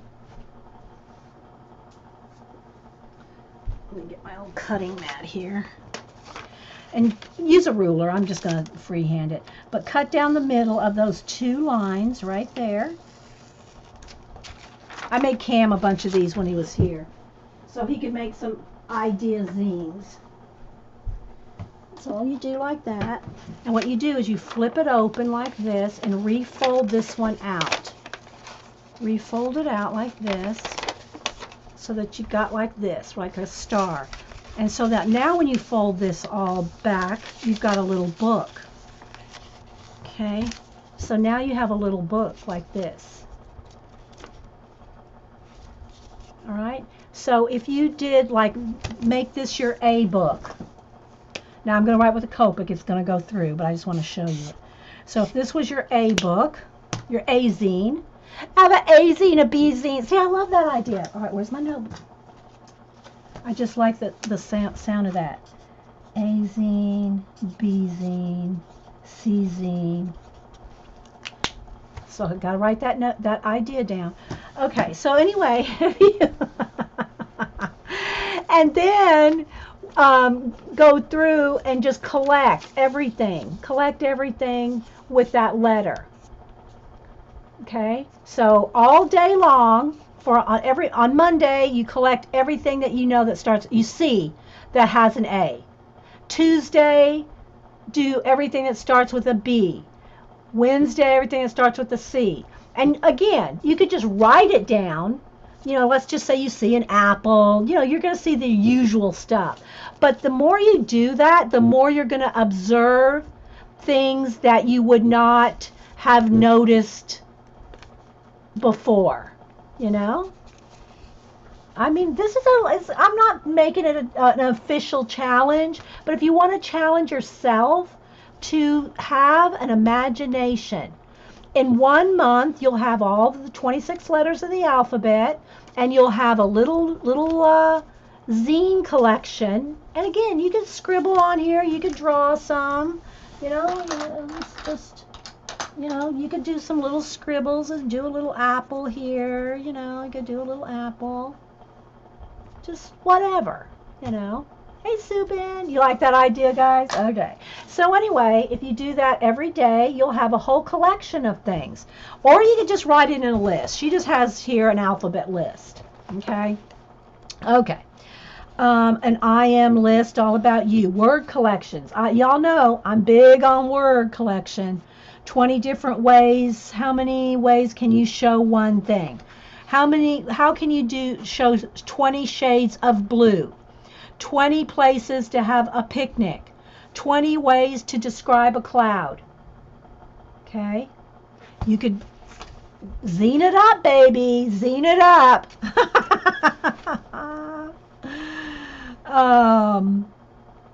A crew of what? Okay, so here she's showing, and I've seen other artists in their books and their ideas tell you to do this too.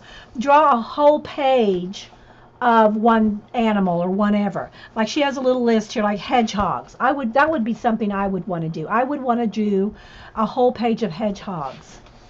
So draw a crew of hedgehogs.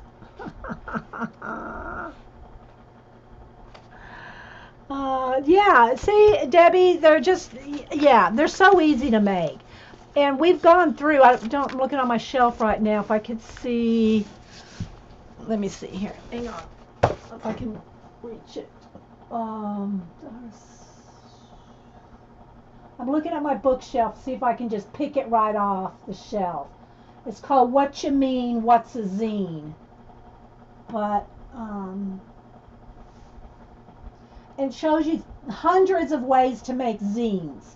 And it's all old school. It's like, I think the book came out 20 years ago when there was like, barely had a copy machine.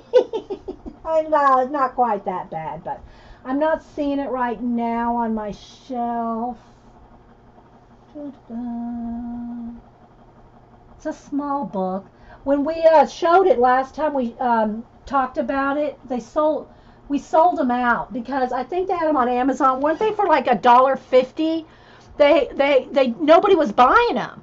So we talked about the book one day here on the show, and everybody snapped them up, like 50 of them, like for $1.50 each or something like that, wasn't it, Eileen?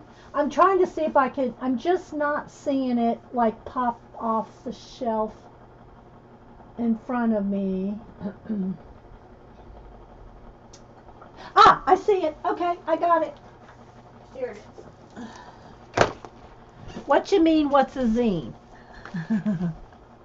What year did it come out in? What year did it looks like it's all handwritten. I mean, I know it's a font with, that kind of writing. When did it come out? 2006, I think. Yeah, it came out in 2006.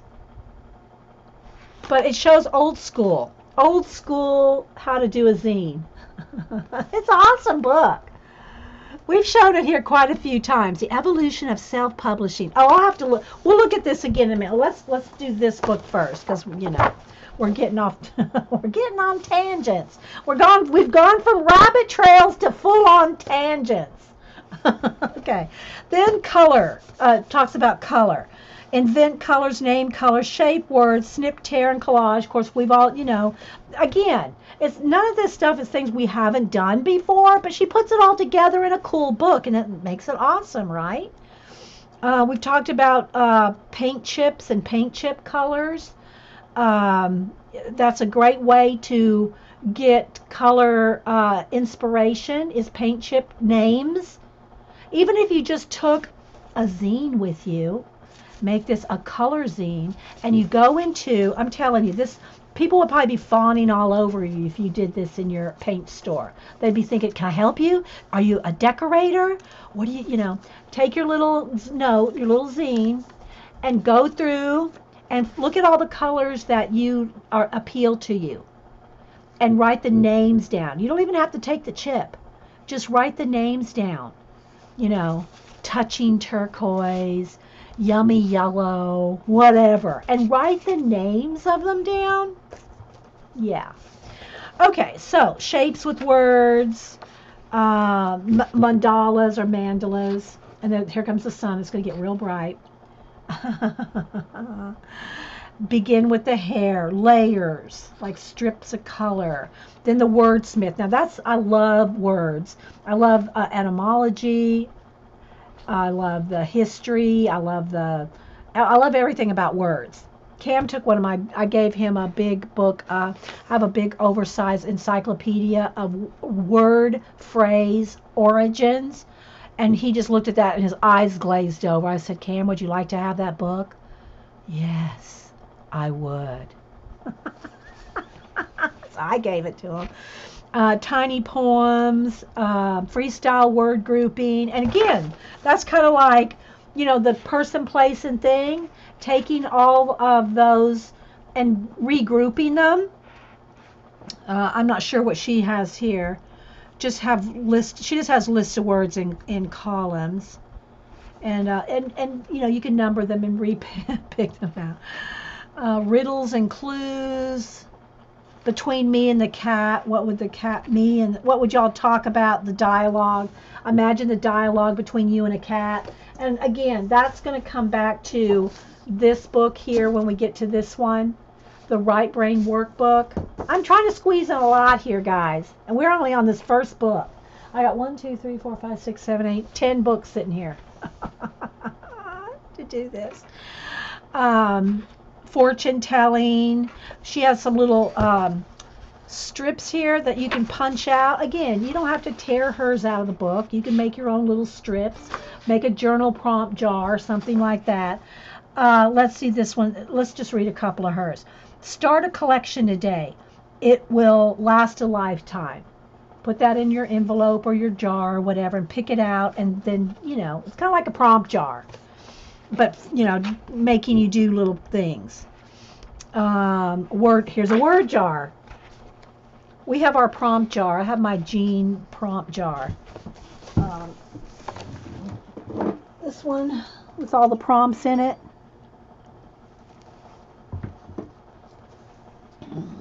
Weekly treasure challenge. I don't know I don't remember what this one was.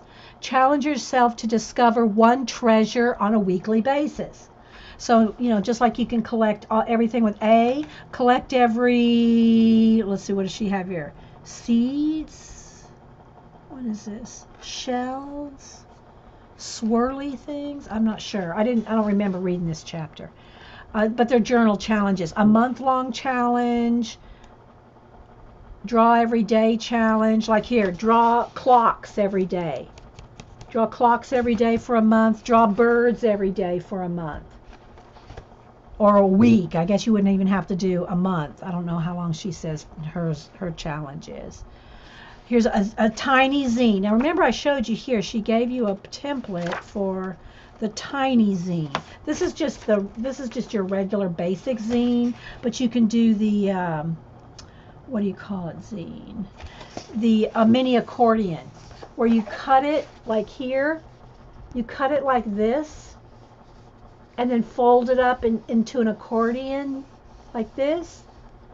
You could do the same thing, that we're talking about with these kind of zines. They'd just be a little tinier. So, okay. Journal with friends. And this is where, like, if you get together with somebody and you could both y'all journal on the same page. Or, that reminds me. I just watched it. I think it's been out for a couple, 2-3 weeks. Jake Parker and his son did a draw challenge thing, and it was so cool. He and his son, what they would do is they wouldn't look at each other's paper. This came to me while I was looking at this journal with friends. And what they did is you take, well, I'm going to use that, so let's get another. And what he and his son did, and just go watch Mr. Jake Parker, or y'all know the guy that started the Inktober challenge, Jake Parker. And what he does, he takes up, no wait, let's see, first he folds it like this, then he opens it back up, and he draws like 2 little lines like that, okay? And he folds it back up. And one of you takes the top, and one of you takes the bottom. And so what they did is so cute. Y'all have to go watch it because they do 2 or 3 of them. And then he also has another one where he talks about art books, art like the art of Pixar, the art of, you know, Up, the art of Disney, and those. He has another video on those art of books. But anyway, so he and his son would do that. You take a paper and you do that, fold it in half. And one of you would draw the top and one of you would draw the bottom. So it showed him, like, I don't know, they had like, I don't know, let's just say you drew a duck on one, you know, maybe you could have a big curly haired duck or something like this. You know, one of them would do the top half. Then what the other person would do is like turn this over, and you don't see, like Jake and his son would not see the other person drawing. So like one person would do this and you hand off the paper and you don't look at that. And then the other person would like draw the bottom half of something. So let's just say this, you know, the other one might have drawn some big feet. Of course, I know there's a duck up there, but you know, like this. So then when you open up the paper, it's like this. See? And it was really, really cute. So anyway, that just reminded me of that right there. Got a little bright again. See the too bright, the sun comes out. Okay, so anyway, then journal making and hacks. So there are all kinds of different way to, you know, make your own, bind your own, the mini accordion, zine. You know, it's got one of these punch out things to make the little fortune teller thing. It's got a bunch of papers in the back and a bunch of stickers. So it's got all kinds of stickers. I know, right? So yeah, Jake Parker and his son did that. So that's Journal Sparks by Emily K. Newberger. And it's normally $16.95. Of course, you know, if you have coupons, discounts at your bookstore or Amazon. So yeah, so real quick, which was one of the books I wasn't going to talk about, but since we pulled this out, is What You Mean, What's a Zine? And it's every kind of zine ever, you know. What's the big idea? Here's different kinds of ideas for a zine. And a zine is just a mini magazine, a mini comic book, a mini just, you know, zine stands for magazine, a mini zine, you know, so it's just what you mean, what's a zine. And so anyway, here's a whole bunch of ideas. Oh, here's one. So I'm sure this will fit somebody. Okay, Debbie said that her art teacher gives kids 4 squares with random marks or shape on each square, and they have to draw more of it as a warm-up. Do they put all the squares together like a puzzle? That would be cool, Debbie.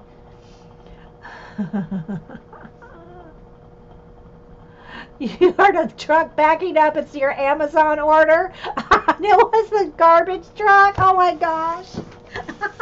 Gee. So for instance, make a zine, and you know, just it can be as simple as this. Sorry guys, I know that it's kind of flashing out because the sunlight just really popped out right now.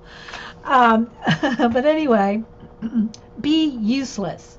Create a how-to guide for those who would rather sleep in and not participate in anything of worth or value. Make you a comic, a little zine, you know, a little, and it can be just little doodles, guys. When I say make a comic or a zine, it doesn't have to be like full on, you know, Picasso here, you know. Where I'm talking like, like, you know, this book is another one I'm going to show here. Look, how to draw everything. Look, little, from doodles to this kind of thing. I'm sure y'all have seen a gazillions of these books, 20 ways to draw everything. This one is nature. It has four different sections by four different artists. But look, so, I mean, just the simplest things like this is what I'm talking about. Zine for Jean. Zine Jean. A Jean zine. I just like the sound of that. A Jean zine. She goes, oh dear, are you talking about me? um, let's see. Go yearbook. Go through your yearbook and tell what you remember about each person. I probably wouldn't remember. I can't remember. I can barely remember me in high school, but. But I did see. I think it was Danny Gregory that took old yearbooks and he drew funny faces, like cartoon faces, off the yearbooks. He would get some of the old ones, or like prison records, like prison pictures of people in prison. What else did he do? Anyway, there are old photographs from the 30s and the 40s, old photographs, and he would make them into cartoons. Yeah, a zine for Jean. Or no, Jean zine, because she has to do it. Anyway, but taking yearbook photos, just like get an old yearbook, and I know I got some around here somewhere. I got some Hubsters. And take the pictures and draw cartoon characters out of them. I mean, make them exaggerated. Make them funny. Hey, Lindsay Whimsy, good to see you. Make them exaggerated. And Danny Gregory, probably if you know what, let me just see if I can Google that. Let's see if I can find it like right off. It's hilarious. They're so fun. Let me see if I can Google that. Let's see. Danny Gregory draws. I don't know if it was. Let me just try draws yearbook pictures. I don't know if I can find it, but we're going to try. Danny Gregory draws yearbook.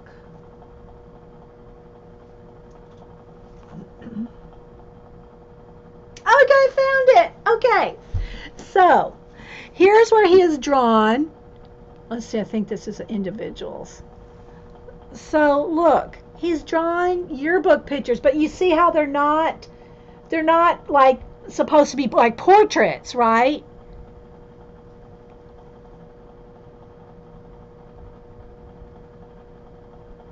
So, yeah, just look up Danny Gregory draws yearbook. You see how kind of freestyle they are? So there we go. Yeah. All right, let's see what other, a yard sale zine.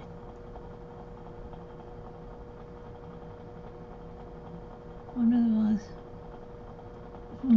Oh, I think they're talking about cutting up magazines and making a zine out of old magazines. I know, right, Lindsay? I know. I have all his books, Illustrated Life and Creative License, and I know I'm gonna get more books out.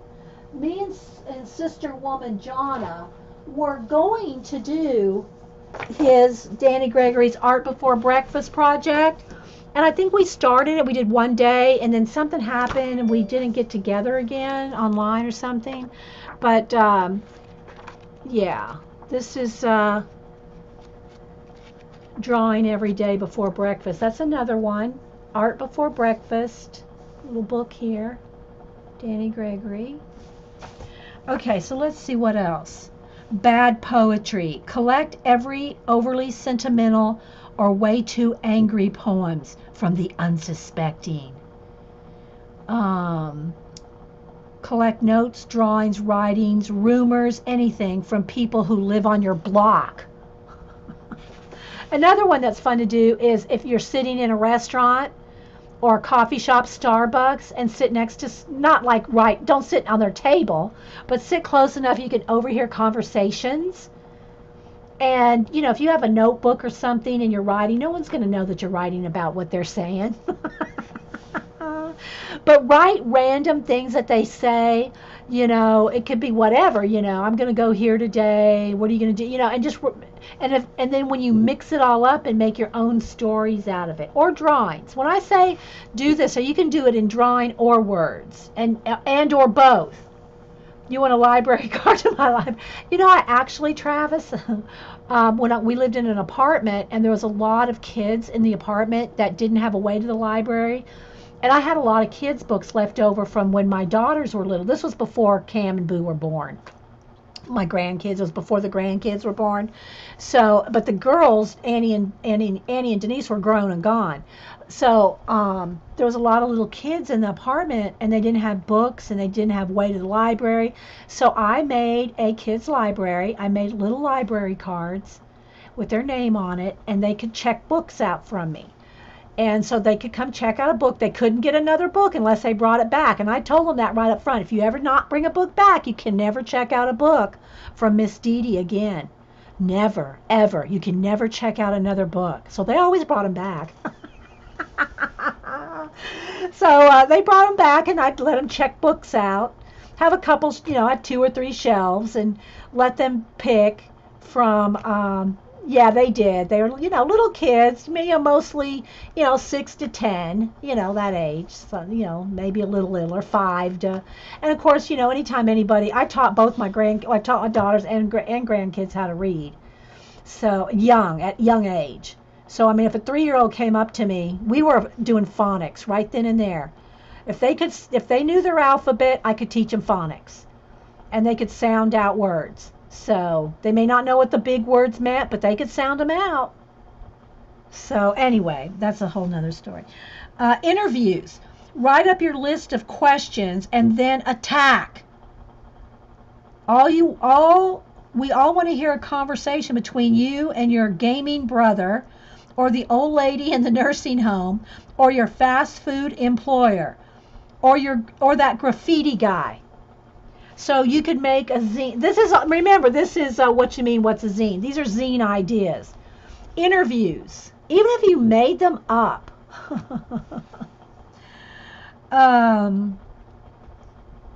Let's see. Everyone loves a critic. Make a review zine. Give it a title, list the artist, and what it's about. So, like, for instance, What You Mean, What's a Zine? We could make a zine about this book. That kind of thing. So anyway, that's just 3 or 4 or 5. Old school. Illustrate your best web log moment. Or better yet, someone else's. The yearbook, mini manifesto, a yard sale zine, lost and found. Photocopy notices stapled to telephone poles. Well, we could take pictures with the iPhone, with our phones now. But that would be cute. That would be good. Go around, if you're like somewhere where there's a lot of, literature posted, subways, train stations, anything like that, and take pictures of all the notices and things that you see. And either write about it, make a story about it, or just collect them. Just collect them. Okay, so let's see what else is in here. Oh, where's that page where it's described? Here. The evolution of self-publishing. This is so cute. I love this. I love this book. It's just so awesome. It's all like hand-drawn, handwritten. It's got scratched out mistakes and and it shows the fronts and the backs, and it shows you how to make a gazillion different kinds. Oh, remember the Print Goko? We read this comic on one of our streams. I don't remember if it was like before I started putting up on YouTube. I think it probably was. But the Print Goko machine, y'all know, the little light flashing, it makes a print. Well, anyway, here's a guy. He gets one in the mail. He buys one. How does it work? And then it's like you get 2 light bulbs, and then you gotta. Anyway, this is an awesome, hilarious book. Unique bindings, the square binding, different tools, different kinds of bindings, different zines. It just reminds me of those. Because I can remember back in the 70s seeing people at like, I don't, I don't want to just call out, don't want to say, don't, well, anyway, I would see them like at head shops and stuff like that. The old, underground comics and underground, yeah, that's what this book kind of reminds me of, like the underground comics of back in the day. Here's a whole evolution of how to make a zine from start to finish. But this guy here, 1950s, best poet published, 1950s, Xerox Corporation makes photocopy machine commercially available. Oh, wait, but there's 1937. Wait, do I need to, I need to start down here. I guess I could start where it says start, right there, start. 1829, William Austin Burt patents the typewriter. 1872, Lebbeus H. Rogers saw potential for making copies of office documents with carbon paper. 1879, George W. McGill patents the single-stroke stapler. Terry. Scandal, yeah, and Mad magazines, yeah. I think Mad magazines kind of evolved from those, underground comics too. Okay, 1888, Albert. Well, anyway, I won't even need all the names, but improves mimeograph process. 1907, Samuel Simon of England patents process of using silk fabric as a printing screen. 1923. Wilhelm invents the Ditto machine. 1930, The Comet, early sci-fi fanzine published by the Sci-Fi Correspondence Club. Nat says, the print GoCo, I was obsessed. It was a solid 3 months I'm never getting back. You'll never get those 3 months back. Nat. 3 months. You need to see that comic. Oh my gosh, it's hilarious. The 1937 process called xerography, invented by Chester Carlson. And it goes all the way back down here.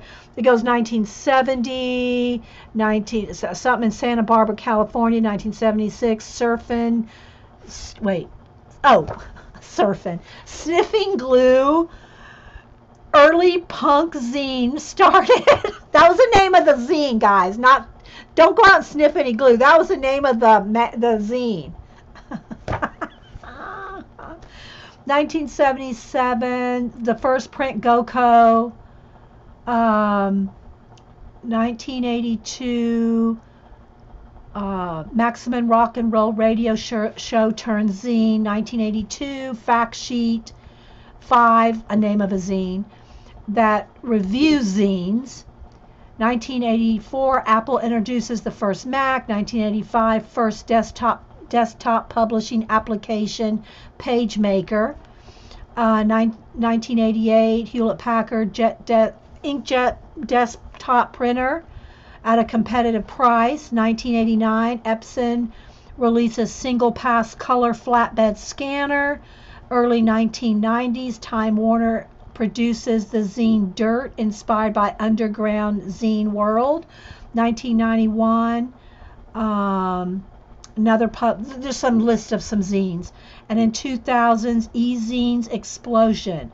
The web increases availability and information across the globe. Isn't that cool, though, guys? You never heard of zines until I showed this book a couple of years ago? Or showed a zine a couple of years ago? Yeah, we've had some zine swaps. I should pull those zine swaps out again and show them to you guys. They were fun. We've had 2, I think. Did Janet have a zine swap too? Or just ATCs? I don't remember. Great moments in zine history. But look at the cartoons. Aren't they just awesome? They remind me of, what's her name? Lynn Barry. Kind of Lynn Barry-esque.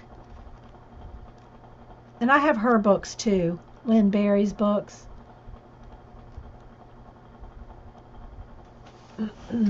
like what is it? And okay, I need to hold this up because the sun's really bright right there. Or I need to turn down. I got the blinds closed, so there's nothing else I can do about that. But anyway, the print GoCo. I think I won't do it now because I have all these other books I want to show you. But I need to leave this out and we'll reread the Let's Print GoCo comic here one day. I'll zoom in so you can see it. And look, staplers and bind, you know how to bind them. Y'all know I have me a tiny attacher, right? You know, I showed it a little while ago. So yeah, I'm all ready to make my tiny, there's my tiny attacher.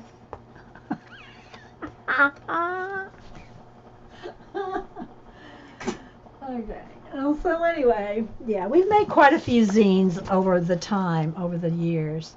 But we'll go through this again because it's so fun. It's so fun. And when the last time I showed it, like I said, Amazon had it on clearance for like $1.50 and everybody went and bought one. So I don't even know if they're out there anymore. I don't know if they reprinted them or what, because, you know, yeah. Okay, so let's put that one aside.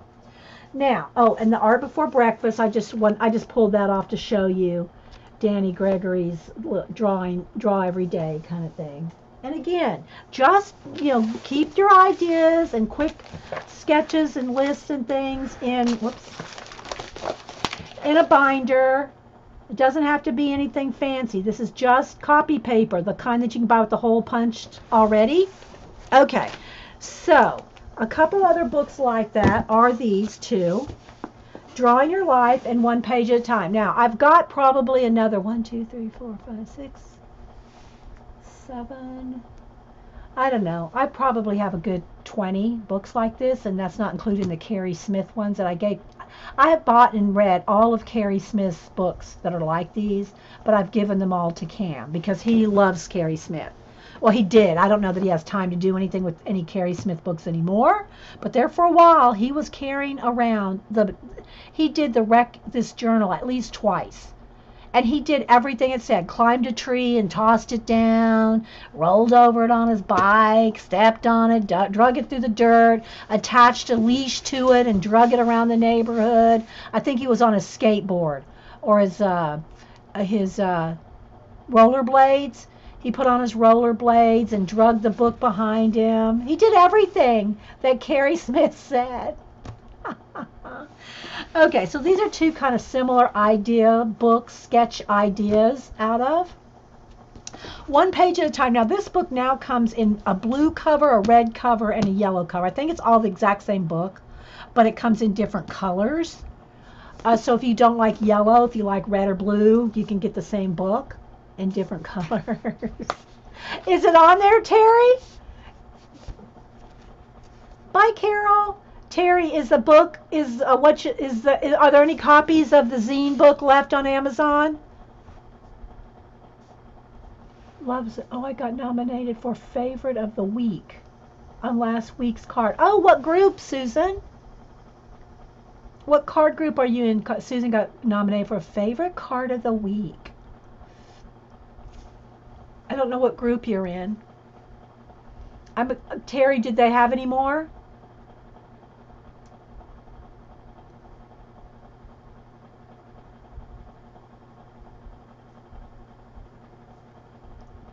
And there's a lag, so I have to wait. So while I'm waiting for answers, because it can be up to 30 seconds. So it's on there.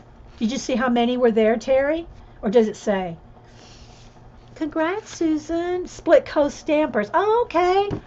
That's so funny to hear the old Stampers' names. I mean, is that Split Coast Stampers? Isn't that one of the old ones? Or am I thinking of West Coast Stamper? I don't know. I've got all their old catalogs back in the stamping days and the mail art days. 19 in stock. Oh, good. Y'all can go grab them. How much were they, Terry? Did you notice? Because when we got them a couple, few year ago, whatever, when we showed the book, they were like $1.50. How much are they now? So I'm going to just kind of flip through and show you some of these ideas. And again, I don't do the ideas in the books. I'll take the ideas and put them in my binder, right? So you tape your business card to this page. You know, you can do that in your binder. And I'm not saying don't use these books. I'm just saying you don't have to. Yeah, they have been around for, okay, Split Coast. I know there's a whole bunch of coast ones because that's where a lot of the rubber stamps makers was on the coast, on the West Coast, Eileen. Oh, now it's $11.21. Okay.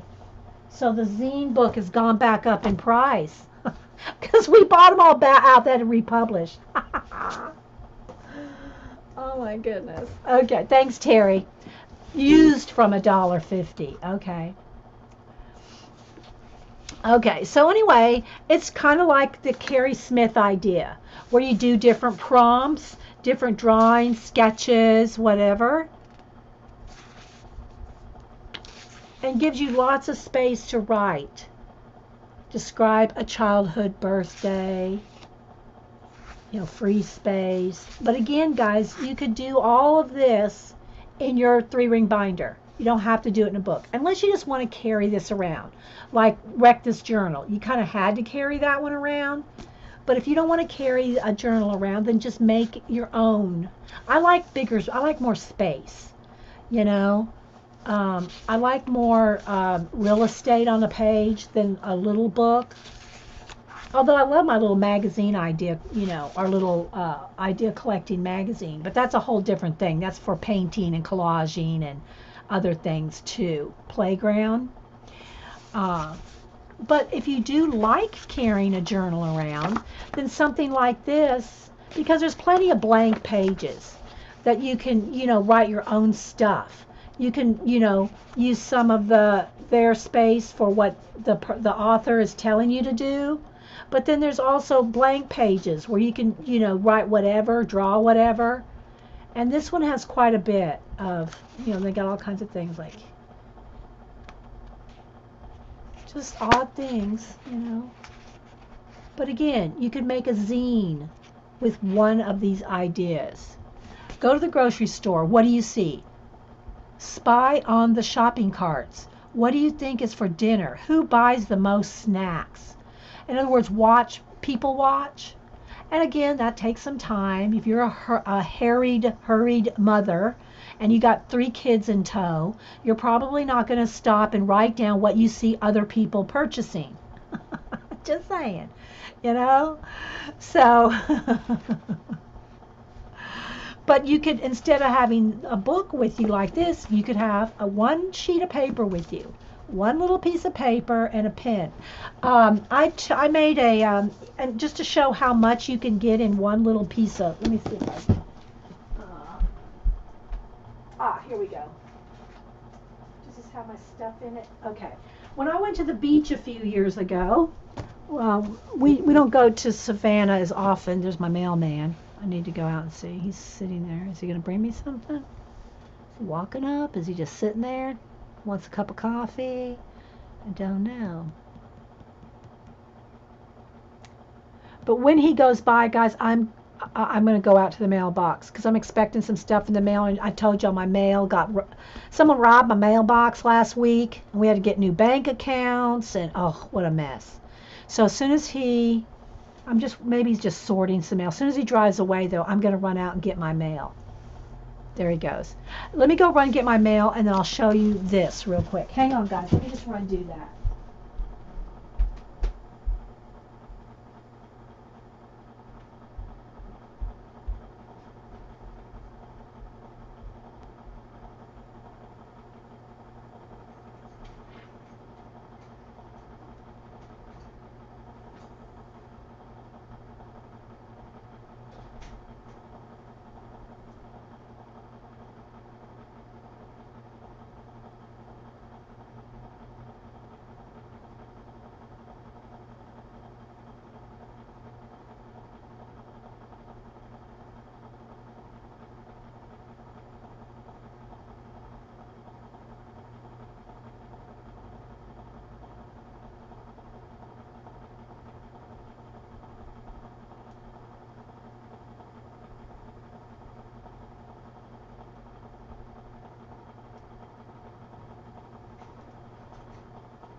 Okay, I'm glad I did. I got something in the mail I needed to get, other than some Happy Meal, which we got some Happy Meal too.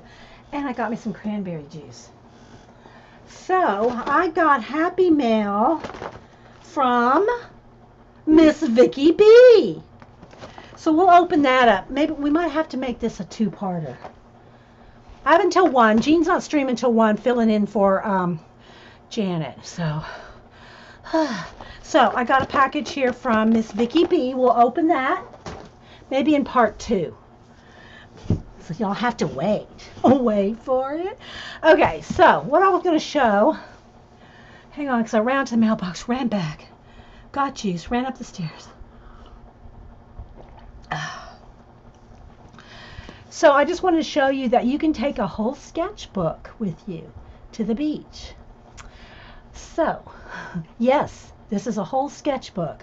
All you have to do is add a pen to your rubber band or a pencil, and this is your traveling sketchbook. Can fit in any pocket. So, what it is, it's one file folder. One file folder with, I don't even know how many ATCs are in here. I'll take them all out just to show you how many. There's how much this will hold. And it's front and back too. So what this is one file folder. Miss Vicky B. Well, now we got to open it because she's here. Miss Vicky, I just got your mail. We're going to open it. We'll open it while you're here. So we'll do that. Let me show this real quick, and then we're going to open the mail. Yay. Hey, Miss Vicky. Okay, so this is one file folder. Let me just open it up and show you. It's just a Staples Manila file folder, right? You open it up, and you fold it in half. Let me see if the sun got, hang on guys, let me readjust the lighting now that the sun is nice and bright in the house. Let's turn down the sun. Let's turn down the sun just a little. There we go. Okay.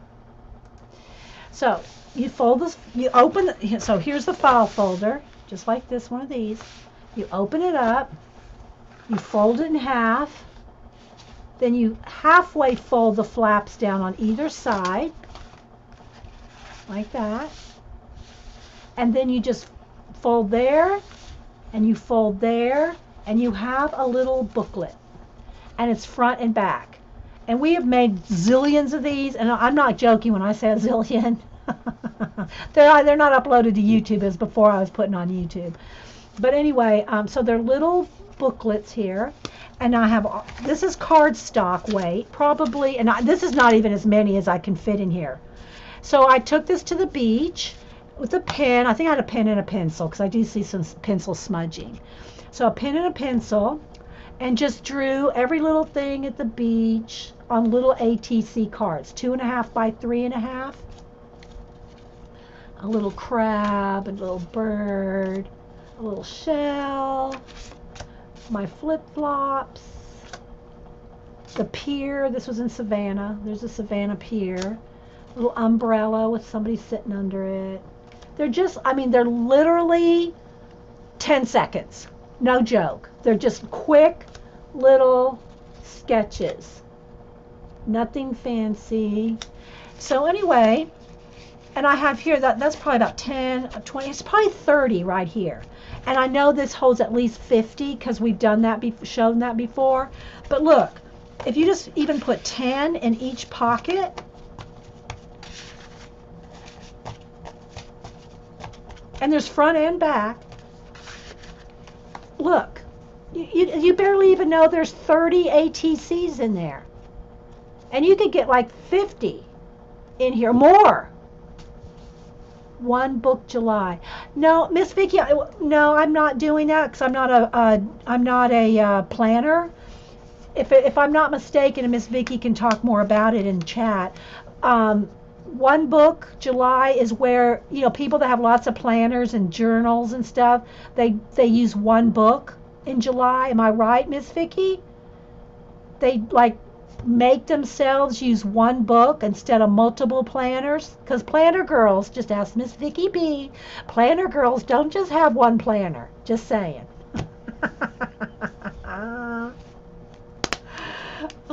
Yeah, I know it's been going on for a while. She says it's their fourth year. Put a link, Miss Vicky, Eileen or Terry. Hey, and there's Vicky BR. Both Vickies here. So, links. You can put links in, Miss Vicky. And if y'all don't know Miss Vicky B on YouTube, then of course just go over there. And I'm sure she's talking. Well, I know she's talking about because I've seen it. Talking about the one planner, one book. What is it called again? One Book July. So, yeah. So anyway, just then you can put your little, pen and a pencil in there. And, that's, so anyway, I'm going to stop on the books for just a minute because I still want to show this.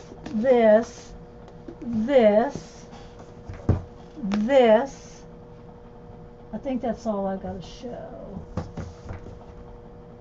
And I pulled out this one too because this one I bought 2 or 3 times for the kids in the neighborhood, but I think I have this copy too. So this one, I want to show all these, but we're going to have a part 2.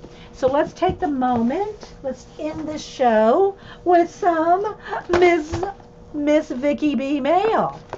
All right, so let me get my scissors. I don't want to show any addresses or anything. We'll do some. Thanks so much, Miss Vicky B. I have no idea. I didn't know she was sending us anything. Let's see what she's gotten here. I hope is it okay to show? I didn't even ask. Okay, so let's see what she's got in here. Look, how fun is this? Oh my gosh, a Walking Dead something. Oh my gosh. All right.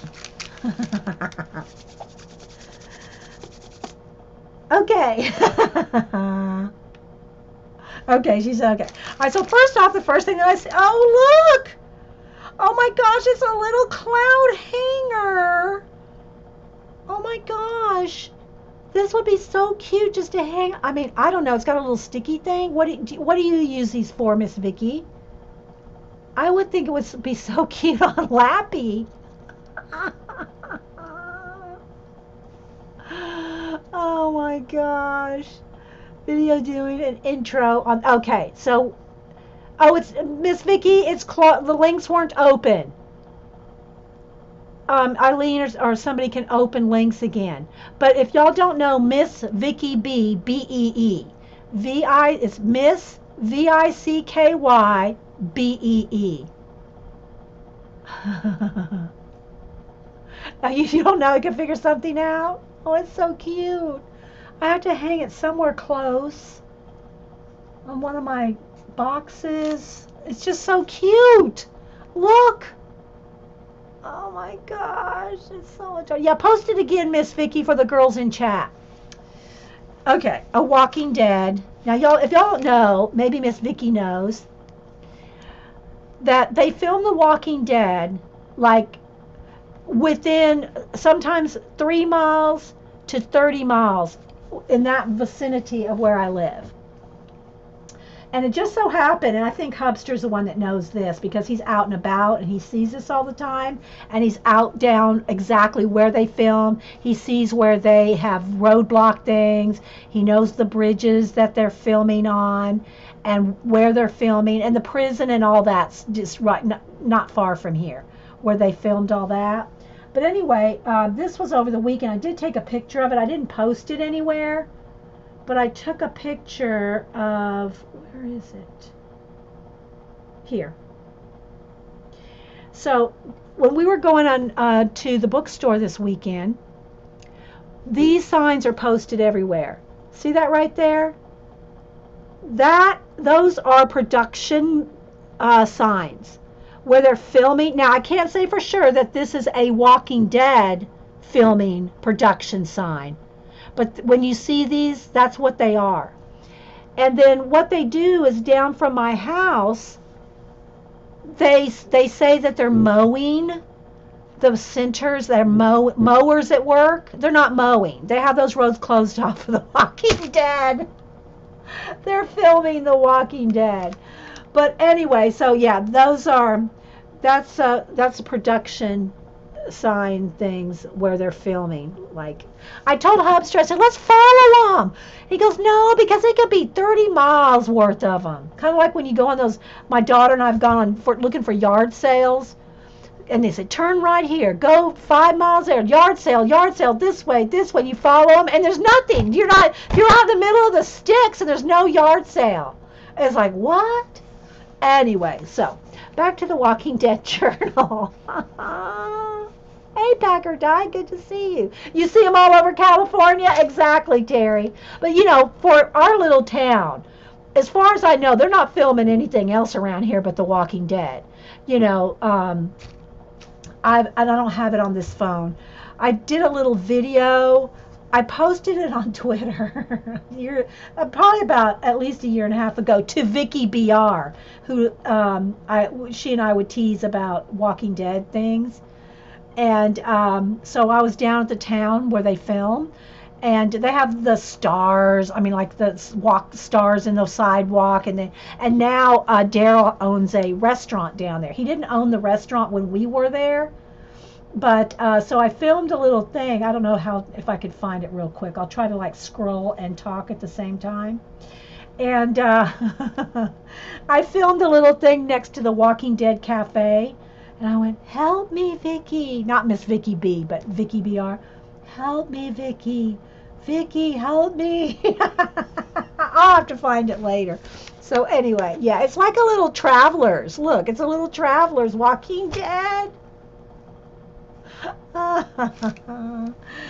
Oh my gosh, look what she's got in here. She's got a little paperclip envelope, some little heart stickers. How cute is this? How cute is this? I did buy the Walking Dead. I bought Daryl's, I bought this for myself. I never wear it. I don't wear it, but I thought it was so cool. I got the Walking Dead, like, cuff. I bought this cuff there. It's the and I just have it like, it's like a display item. I'm not wearing it, because, I mean, this is the Mama Jamba is huge. I thought about even like making it into something else, but anyway, it's a huge cuff, the Walking Dead cuff. So you remember that, Vicky? Oh my gosh, look at this. Oh, what is this? What is it? Oh my gosh, look at these Post-its. Oh my gosh, look at this. They're Post-it flags. Oh, Miss Vicky, these are so cute. Little monsters are so chibi. Look how cute.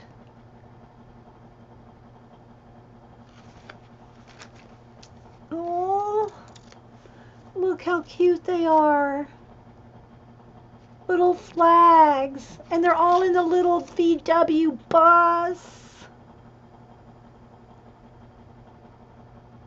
Yeah, this Happy Mail is from Miss Vicky B, who's doing the one planner. What's it called? One Book July. They've been doing it, she said, for 4 years. Yeah, y'all, if y'all love planners, Miss Vicky B is my planner queen. I don't do planners, but I love planners. As long as they don't have any dates in them, I'm all over a planner in a heartbeat. I love the planner covers. I bought a planner cover, one of those $39 covers, but just for blank paper. There's no planner. Yes, I love stationery. I love paper. I love planners. I just don't like to keep a planner because of the date thing. But I love the stickers, the cuteness. I love everything about them. Look at that. Oh my gosh, that's so cute. Oh, we're going to savor every moment. Oh, these are cute too.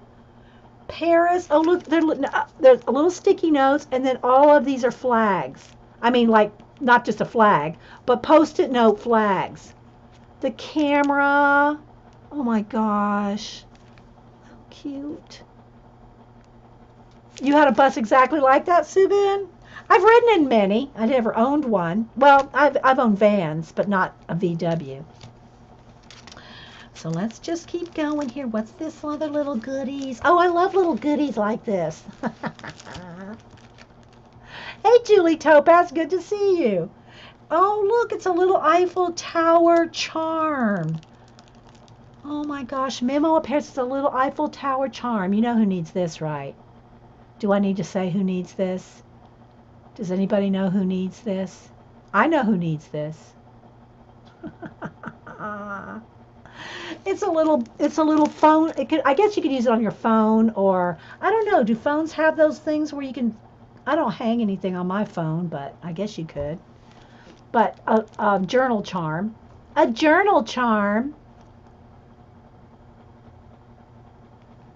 Me too, D, but I love bullet journals. Yeah, see, I love to journal. I love list. I'm a lister's got a list kind of gal. But, this is what I do it in. 3-ring binders. Oh, it's a bookmark. Oh, it's a bookmark. Well, it says it right there. Oh, it's so cute.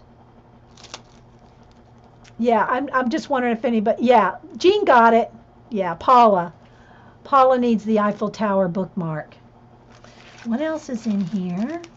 Let's see. Oh, an Eiffel Tower, little notes. Let's open this little. We're savoring the moment. Listers are planners. It takes all kinds, no rules. Yeah. Yeah, that's what I like, Miss Vicky B. I love lists. I love planners. And look, let me show you this. I love planner stuff. Look, I bought the big planner notebook thing here with the snap on it. Mine has paper. I love this. And then what I did, Vicky, let me show you this. Hang on. Where'd I put it? Here.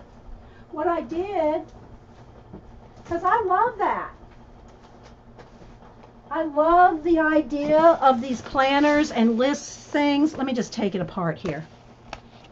So if y'all recognize, let me take this out. This is the planner cover, right? To the big, is it me and my big ideas? Anyway, these were like $40. They're real nice. They're very, very nice. I got it for 50% off. Of course, y'all know I'm going to buy a coupon. But I don't like dated planners. So what I do, hang on. I made all my own. I have all my own. Let me get them all in order here.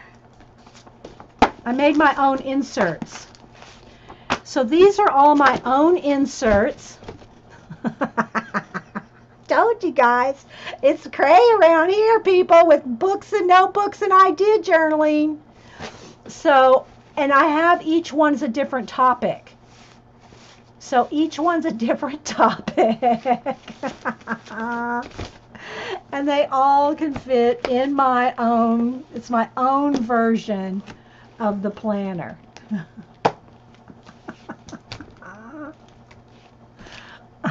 Hey, Carla. Okay, let's get back to Miss Vicky's mail. Okay, so let's see what else we got here. So look at this little Post-it notes. Oh my gosh, so cute. I love this. If I had a Daiso around here, thanks, Miss Vicky B. If I had a Daiso around here, I would probably just be broke. Just saying. It's bad enough that I have a Michael's 5 miles away and a Hobby Lobby 3 miles away. If I had a Daiso, oh my gosh, I just can't even say. So look at little butterfly Post-its. Let's see what else we got here. So that all came inside the little travelers. See, it's got the little thing so that you can attach. You can attach your journals in there. See, like, let me show y'all what I'm talking about. Let me take this, like this, and you just take your little inserts. You know, the traveler journal thing. I don't know. This may be too big. No, there we go. Like that. See. This could actually be a Post-it note holder, a traveler's Post-it note holder. See, but that's how they work, guys. The elastic's in there, And y'all know we've made our own with rubber bands. We've made our own with the stretchy string. We've made our own kind of things like that. So yeah. Oh, what did Kim say? I missed something Kim said. Okay, so let's see what else we got here. Hang on, let's stack it up. Some stickers here. What is this? Mini, I don't even know what they say. There's all kinds. Oh, they're seasonal stickers. And like they have coffee, start the day, smile. Looks like some of them are in Japanese. Sozo. Yeah. So cute. And y'all know I have not gone through my mini stickers yet. I went through my big stickers and gave away a couple of big boxes, but I haven't gone through my minis yet. Yeah, that's a good question that people are going to ask Miss Vicky B. Where did you get the Walking Dead Traveler's Journal? A pin holder. Oh, this is for a pin holder? What? I'm missing something, Eileen. A pin holder. Someone gifted it to, so she doesn't know where she got it. Okay. All right, let's see. We got a little letter here. Let's read. We got some paper, got some pins, and a little baggie of goodies here, along with our little cloud.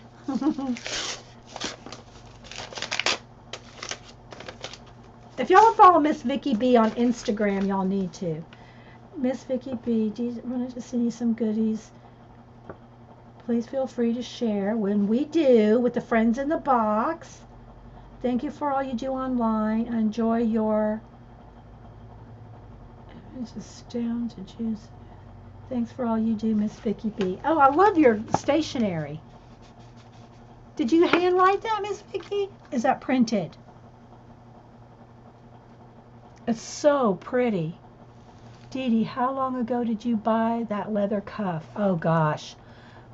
When a year and a half ago, whenever we went down there, I'd have to look on Twitter. It was the last time I went down there.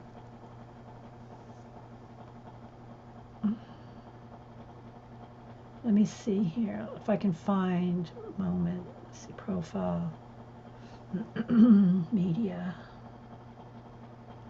I'll have to scroll and scroll and scroll because I've got hundreds of pictures on Twitter. Hundreds! Someone gifted those to you also. Okay. Oh my gosh, I'd have to scroll back for, I don't even know how long I have to scroll back to get to. I literally have hundreds of pictures on Twitter. I'm surprised that Twitter, well, I'm thankful that Twitter lets us have so much on there. Let's see, before October. See, I'm only back since last October, and I haven't stopped scrolling yet.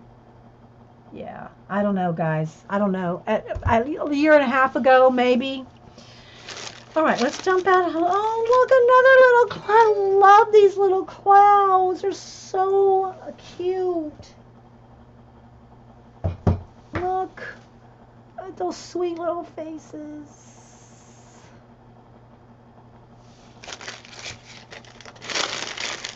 I like the little bag. Oh, a cloud posted what does that say? Every day dream? I can't read it. I have to get my magnifying glass out. Look how cute. I love those little sweet faces. I love the bag. Oh, what is this? Oh, it's a camera stamp. Oh my gosh, look how adorable this is.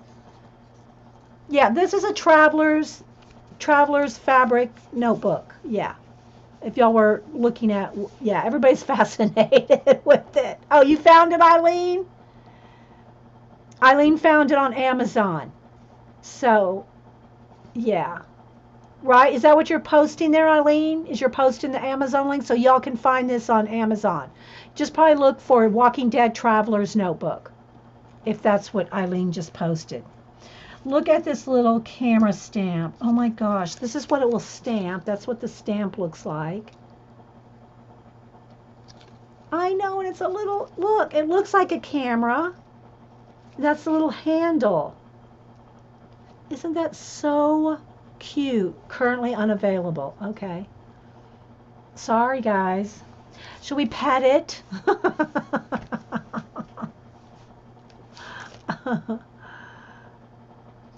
Isn't that cute? Look.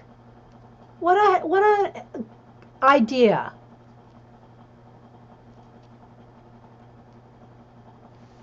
And that's what the stamp looks like stamped. What a clever little stamp. Then we have a couple pens here. Love it, Saturn. Little pen. It's a pen cap. Then you put that on there. Little pen cap.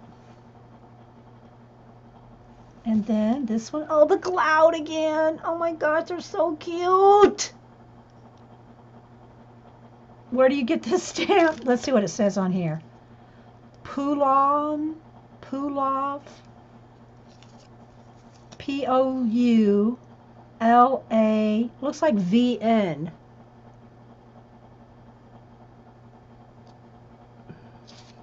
That's all it says on it. Oh wait, here it is, Lane, Poulain. P-O-U-L-A-I-N. It's L-A-I-N. There's just no dot on there. So it's Poulain, L-A-I-N. Okay, bye, Terry. Thank you. So sweet. Thanks, Miss Vicky. Let's look at these papers. So cute. Oh my gosh. So happy. Little stationaries.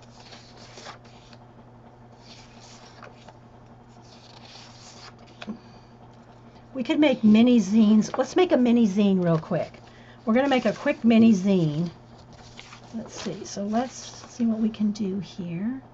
Fold it in half.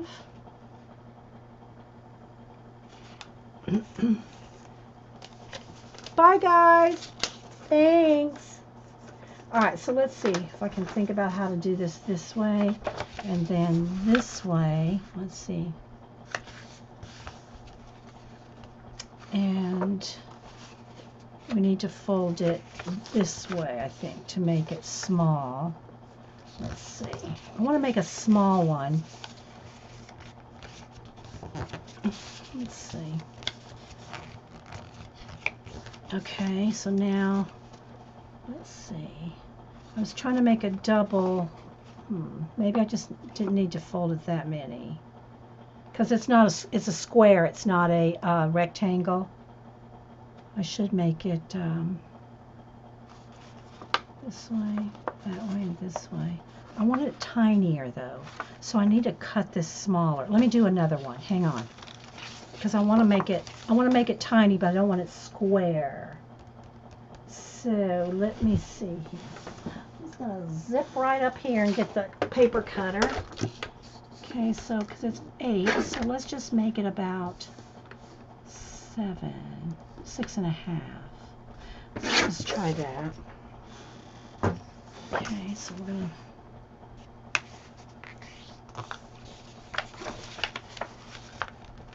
I'm trying to make a tiny one.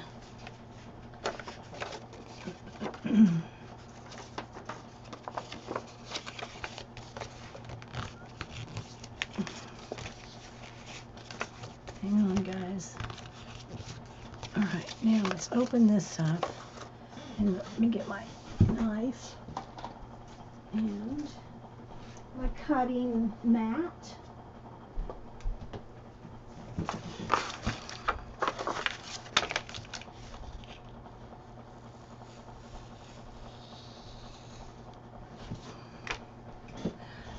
I'm going to run out of time here in 1 second, guys. I'm going to have to start a part 2.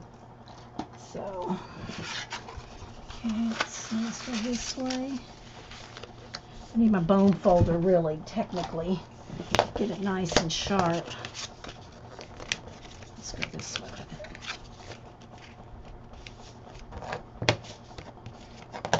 it. You really do want a bone folder so that it's flat. There we go. So There we go. Let's wrap it around this way. Whoops. Let's go this way with it. There we go. So now we have our little mini zine. What did Vicky say? She doesn't need a traveler's journal. Why am I even inquiring about it? So make a little mini zine. Oh my gosh. That's funny. That is funny. I don't even need a journal. Why am I even asking about it? Oh. So that's so pretty. Thanks so much, Miss Vicky, for the papers and the little goodies and the journals and all the little goodies. I gotta say, I think this right here is my favorite thing. I love this. I don't know, but the little, what do you call it? The little bus with the little, that's so cute. Yeah. So thanks, Miss Vicky. Thanks so much. All right, guys, I'm going to stop this recording. I'm going to start a part 2 because I'm running out of time and I have 5 more books to show you. So I want to at least go another hour. So let me go ahead and save this video because we're running out of time, and at 2 hours and 45, 50 minutes, it's going to end anyway.